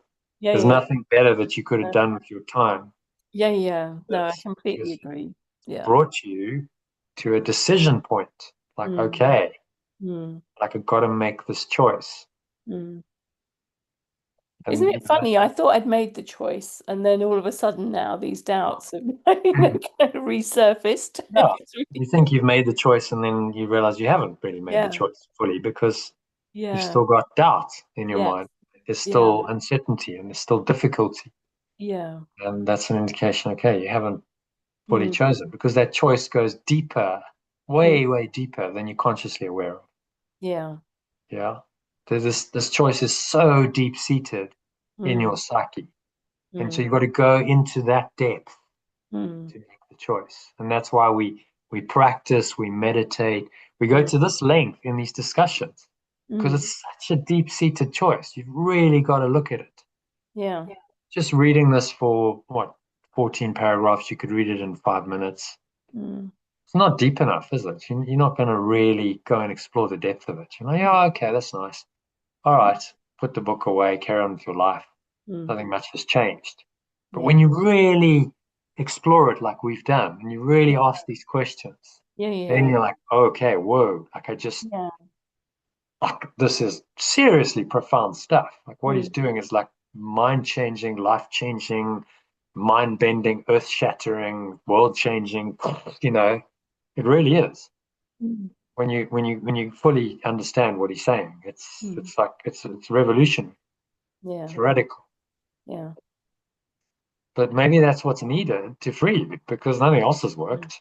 Mm. So No. I'm a bit of a Yeah. radical by nature. I'm like, oh, okay, yeah, great, bring it on. Finally, finally, we're going to get to the truth because I'm just so tired Well, of all the bullshit. well, I am as well, Yeah. kind of, Otherwise, you wouldn't be but here. yeah, but there is, yeah, but yeah. Anyway, But it's but how radical do you want to go? Like yeah, how far are you going to go with exactly, it? exactly. Yeah. Because you go, yeah, yeah, I'm up for anything. I'm radical. Yeah. Mm, Okay, then. mm, So try Course in Miracles for size then, mm, because mm. it's a seriously radical teaching once you understand it. Yeah. It's it's not for the faint-hearted. It's probably the hardest thing you'll ever do. Yeah, yeah, yeah. It No, takes the but I most can't. courage to do this course Oh, than anything. Forget like climbing Everest or any of those physical challenges because you're going up against yourself. yes. your own ego and all of its doubts and its fears and Yeah. its limitations, and you've got to face that and you've got Yeah. to overcome that. And that's the greatest test. That's the Exactly. greatest challenge. Yeah. Which is why awakening is the hardest thing to do, because you've got to go up against your own ego. You've got to face it in all of its ugliness, Mm. and you've got to let it go. Say, I'm done, Yeah. and collapse your own separate self in the process. So you cease to exist as a separate self. Mm. Woo! Okay. Game on. Mm. I'm like, when I first started dancing, I was like, whoa, you're like sweating. It's like, this is intense, man.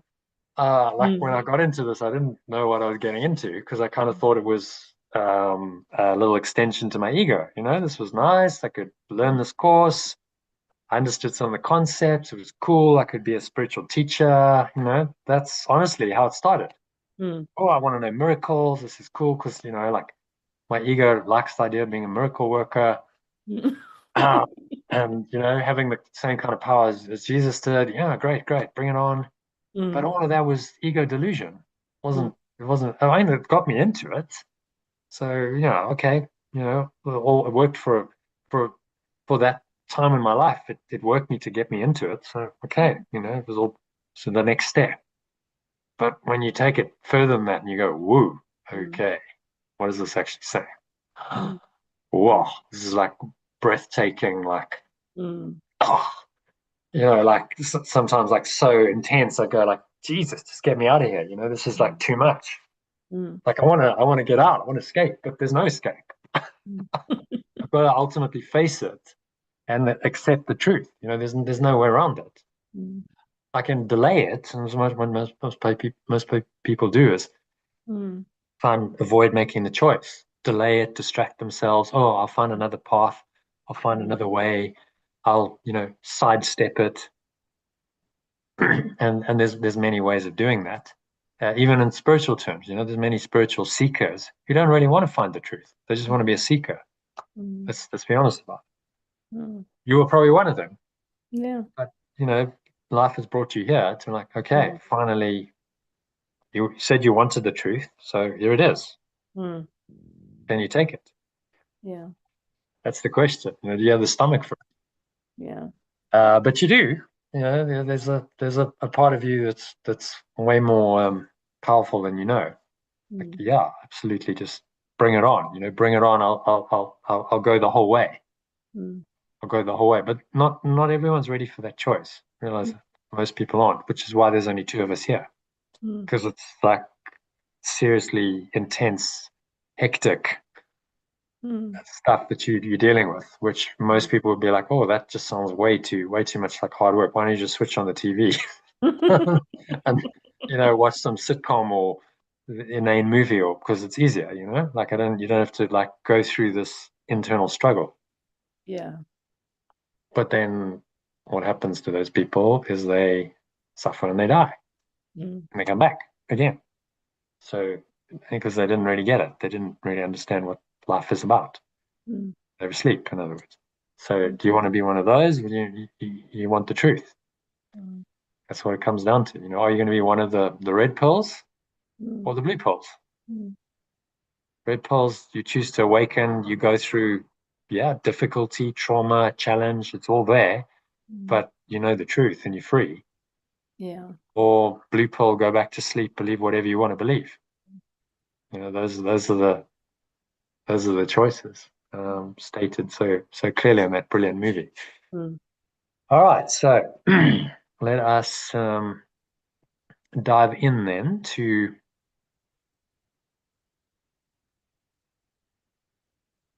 the too many tabs open here.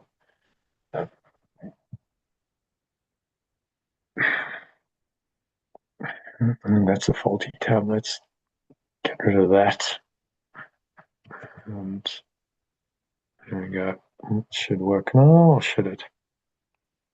Oh, that one's got to go. There we go.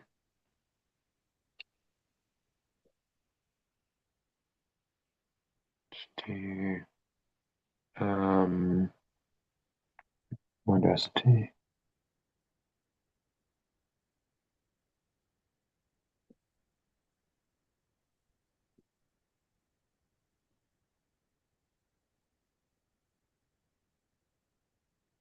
Okay, so just making yourself comfortable.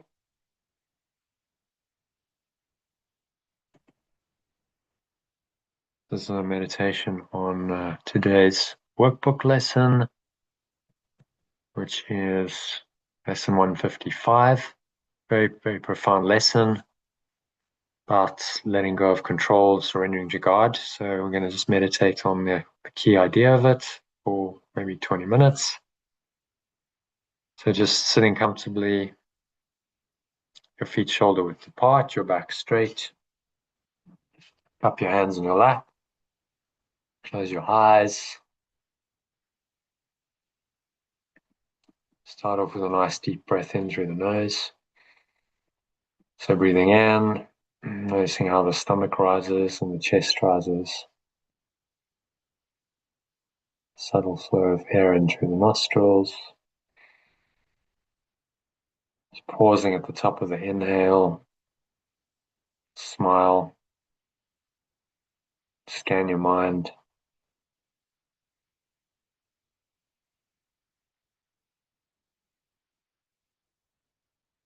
Noticing any thoughts, related emotions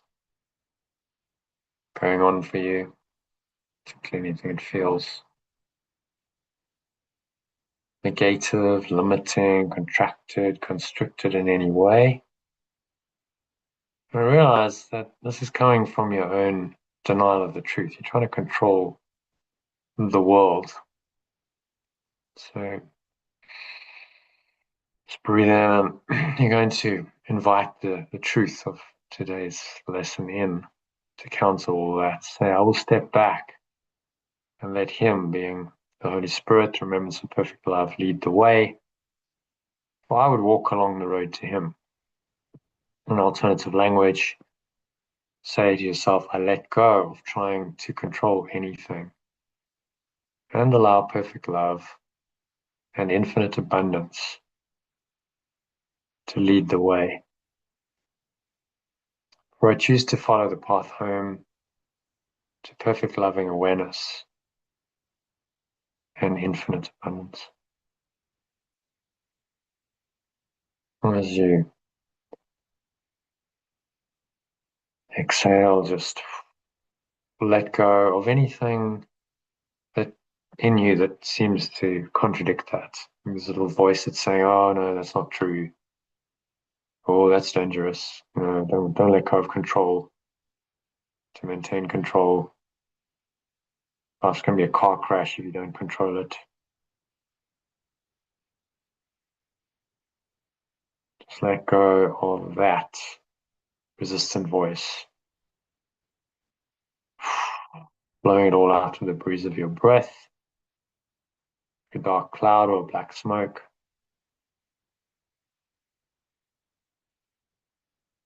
It's going, gone.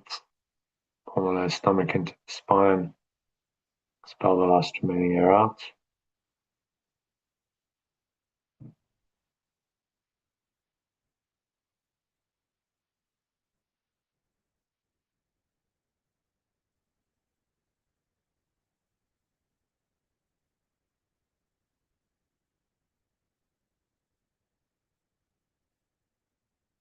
And just surrendering into this perfect loving awareness, which is infinite abundance, which is truth, which is God, which is home. Allow yourself just to experience this awareness.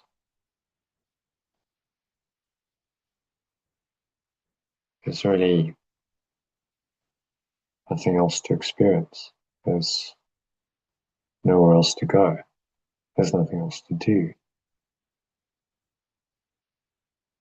Just breathe in and out through your nose, observe the breath, and with each breath relax into this awareness.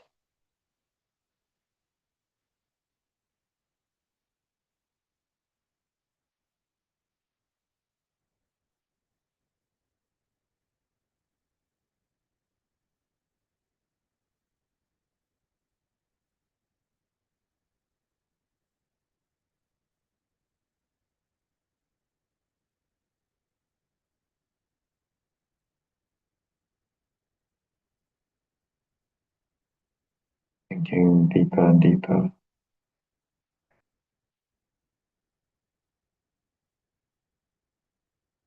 Going deeper and deeper with each breath into this perfect love and infinite abundance.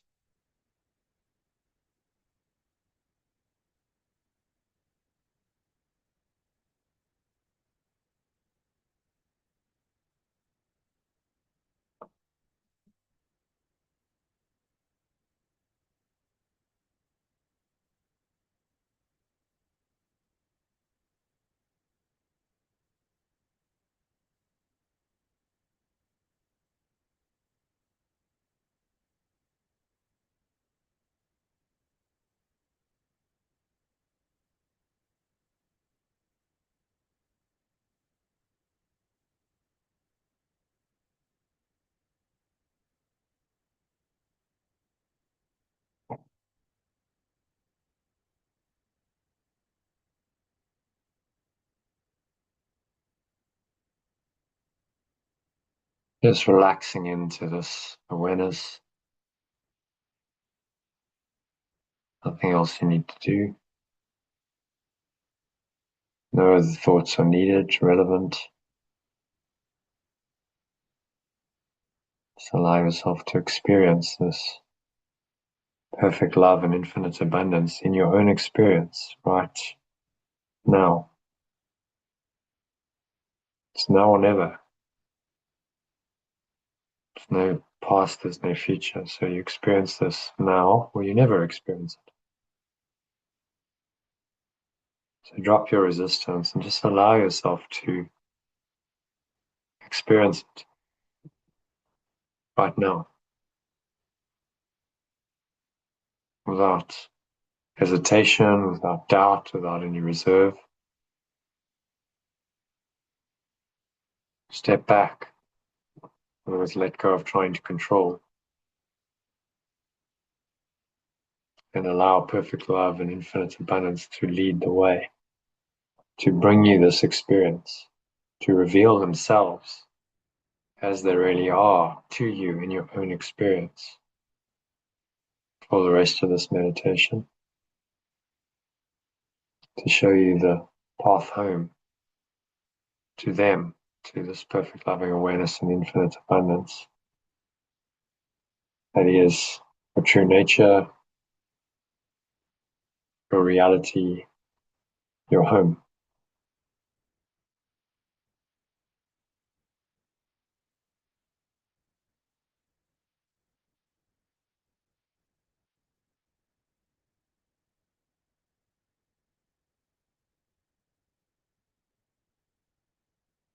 And just observe the breath. Just focus your mind on the breath to help you keep your mind clear of any thoughts. If any thoughts arise, just refocus on the subtle sensation of the breath flowing into and out of the nostrils.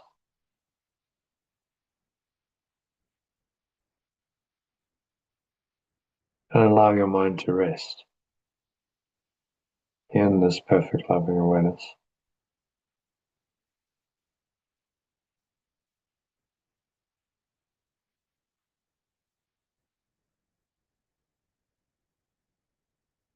For a few minutes of deep, peaceful silence.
Have any thoughts arise, seemingly disturb this perfect loving awareness? Just observe them quite casually, dispassionately, and just realize that they are not true. They're just covering over this perfect loving awareness, this infinite abundance, which is what you really are, and they just a veil of illusion that covers it over, designed by the ego that made them to do exactly that, just to cover it over, so that you can remain in the delusion that you're a separate self and somehow separated from this perfect loving awareness, which is the truth of who you are. So knowing all this, just observe the thoughts, take a nice deep breath in, and remind yourself that you step back, you let go of these thoughts, you let go of trying to control anything, and you allow perfect love and infinite abundance to lead the way. For I choose to follow the path home to perfect loving awareness and infinite abundance right now. Exhale on the truth of that, and just have a sense of releasing, or just letting it all go to the nothingness that it really is.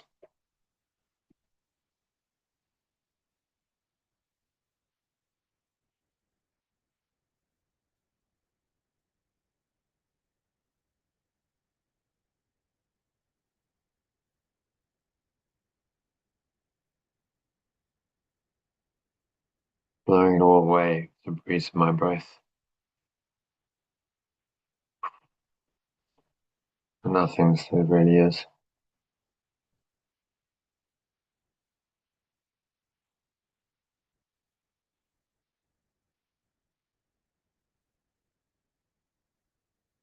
And just resting in this perfect state, perfect loving awareness, which is infinite abundance, which is the truth of who you really are.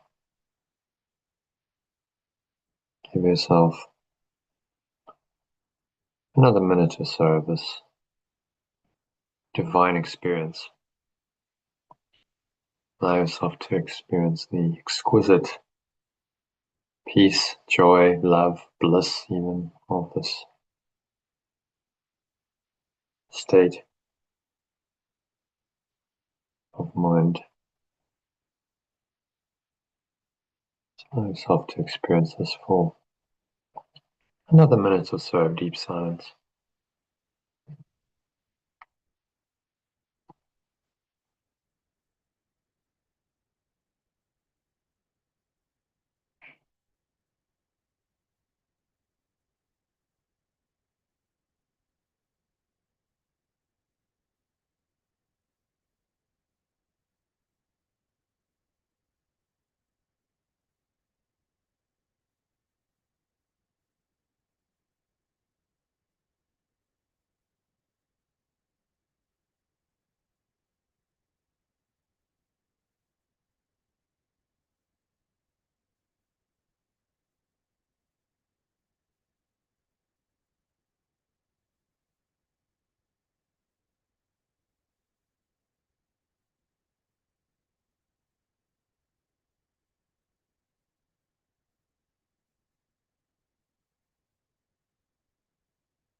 And so just gently coming back now,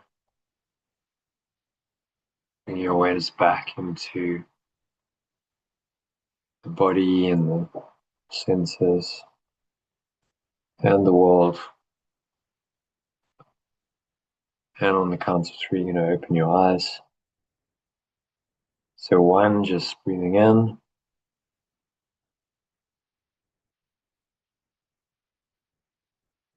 Noticing how the stomach rises, chest rises.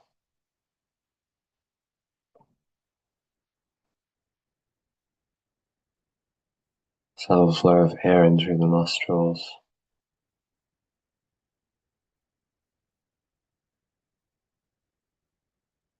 Pausing at the top of the inhale.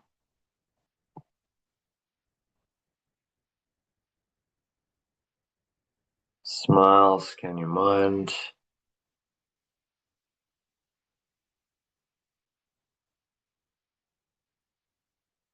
Notice any thoughts, related emotions, body sensations going on. Breathe into those, nice deep breath in, draw the energy up the spine into the heart center, put one hand on your heart, into the crown of your head. Some maximal inhale breath. And as you observe those thoughts and emotions and feelings, body sensations, anything that's going on, remind yourself that I will step back or let go of trying to control anything. That's what that means. And allow God or perfect love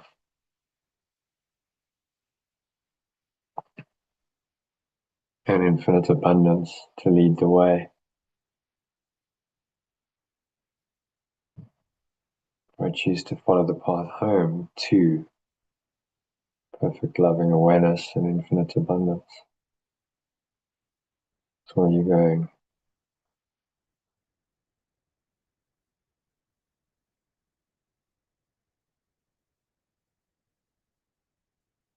Blow it all out with the breathing of your breath. Follow the stomach into the spine. So the air flows out of your mouth, chest and the stomach suck back in. Energy you raise up into the crown of your head subsides back down the front channel of your body into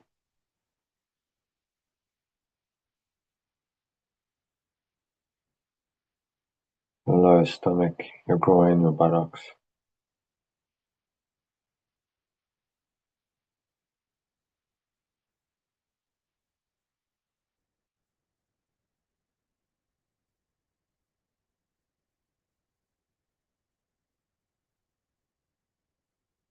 There's the weight of your body pressing down into the chair, your feet touching the ground. Noticing what you're feeling. Your hands touching. There's a subtle taste in your mouth, smell in your nose. Notice what you're hearing in the surrounding environment. Just noticing all these things from this very still, calm, and surrendered state of mind. State of mind without illusions, only the truth is true.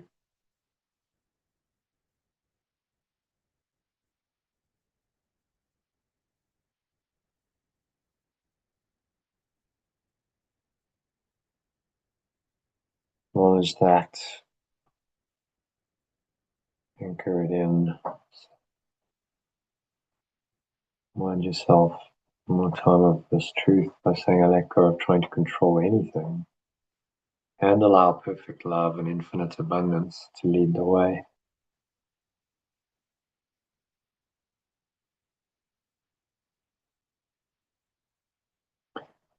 I choose to follow the path home to perfect loving awareness and infinite abundance.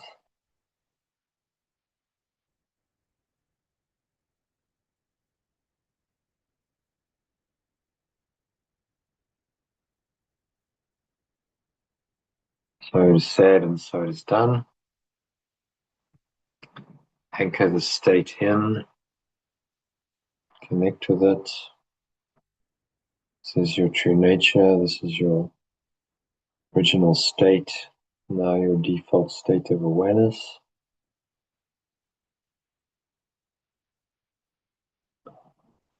So anchor that in, lock it in. Intention to stay here for the rest of the evening and on into the rest of your week until our next session. So it is said, so it is done. On the count of 3, just open your eyes.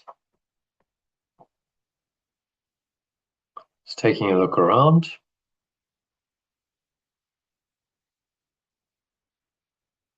Noticing objects in the room around you. Noticing what you're smelling as you breathe in. Tasting perhaps in your mouth. Touching with your hands. Feeling on your skin. Is what you're hearing in the surrounding environment.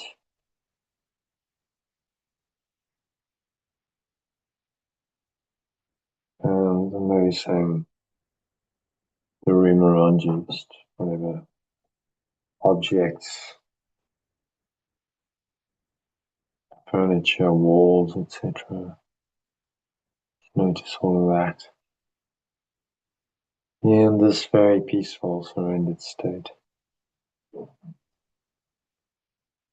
Without any judgment, without attachment, no illusions are possible.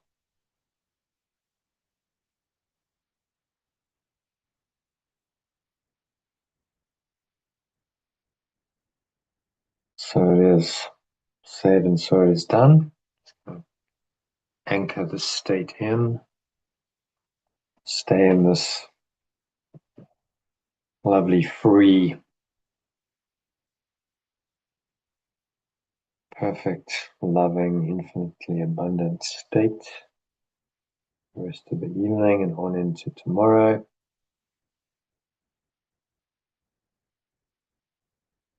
In fact, until our next session on Wednesday.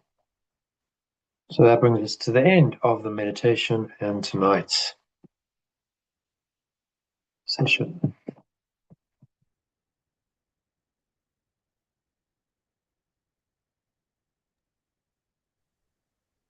Thank you, Jonathan. All right, no problem. I thought we had our next session on Thursday. Okay, so Thursday. Yes, I've got Thursday in my Thursday. Yep. Okay. 5 o'clock. Yeah. Yeah. Yeah, that's fine. Mm-hmm. Thursday at 5. I'll see you then. Yes. Just keep choosing. In the meantime, keep choosing the truth. Yeah. Mm. At the moment, I'm just choosing bed now, choosing sleep. No, that's fine. You've done. I mean, it's quite an intense session. That was many hours. Yes, I know. It's been And, it's not 5 hours. it's not easy stuff. You're Yeah. finally getting to grips with. Okay, this is the choice you're all going to make. Mm. Mm. Simple as that. And there's no avoiding it. If you're human, you have this choice to make Yeah. between truth and illusion, and you can try and avoid it all you like, but that's the choice. Mm. So the courageous ones of this world are just people who are saying, "Okay, I'm up for it. It's now or never. I've got to make this choice. Mm. Let me make it, because if I don't, then there's a consequence to that as well. Not choosing." Yeah. And you see how that plays out in the world. People who don't choose, Mm. doesn't go well. Doesn't go well. It really doesn't. I've seen it in my own family. It's not a happy outcome. Yeah. in the end because they just avoided choosing. No spiritual awareness. My dad ended up with dementia, and it wasn't a happy ending. Well, there's a choice involved there. Yeah.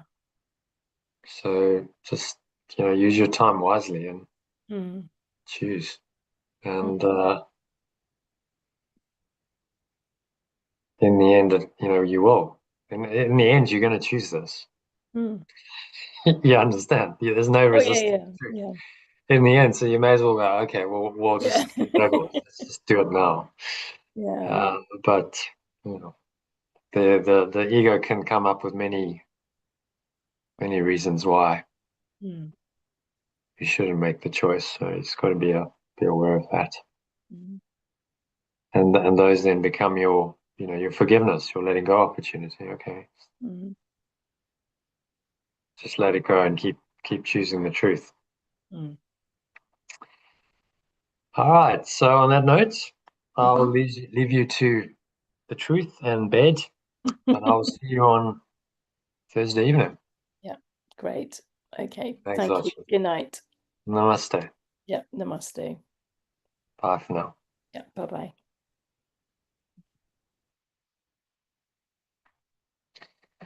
Oh, alrighty. So that is a wrap for today. If you enjoyed the session, then why not hit the subscribe button? You'll be notified whenever we go live, which is twice a week. So you can catch the live stream or the recording. And if you want to take it a little bit further, head over to lifepool.com. I'll put that URL in the comments box below. Or you can just type it. See the spelling of Lifepool in my background. So just type in lifepool and then .com into your browser.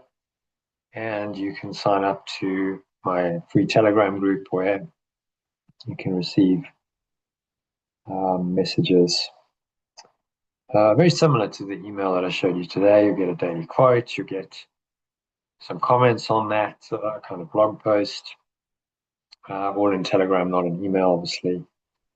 And sometimes some discussion sessions from the past that I give you access to, sometimes other people's talks, like Cortoli, other people like that.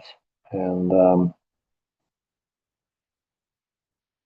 a daily mind training lesson from A Course in Miracles, which you can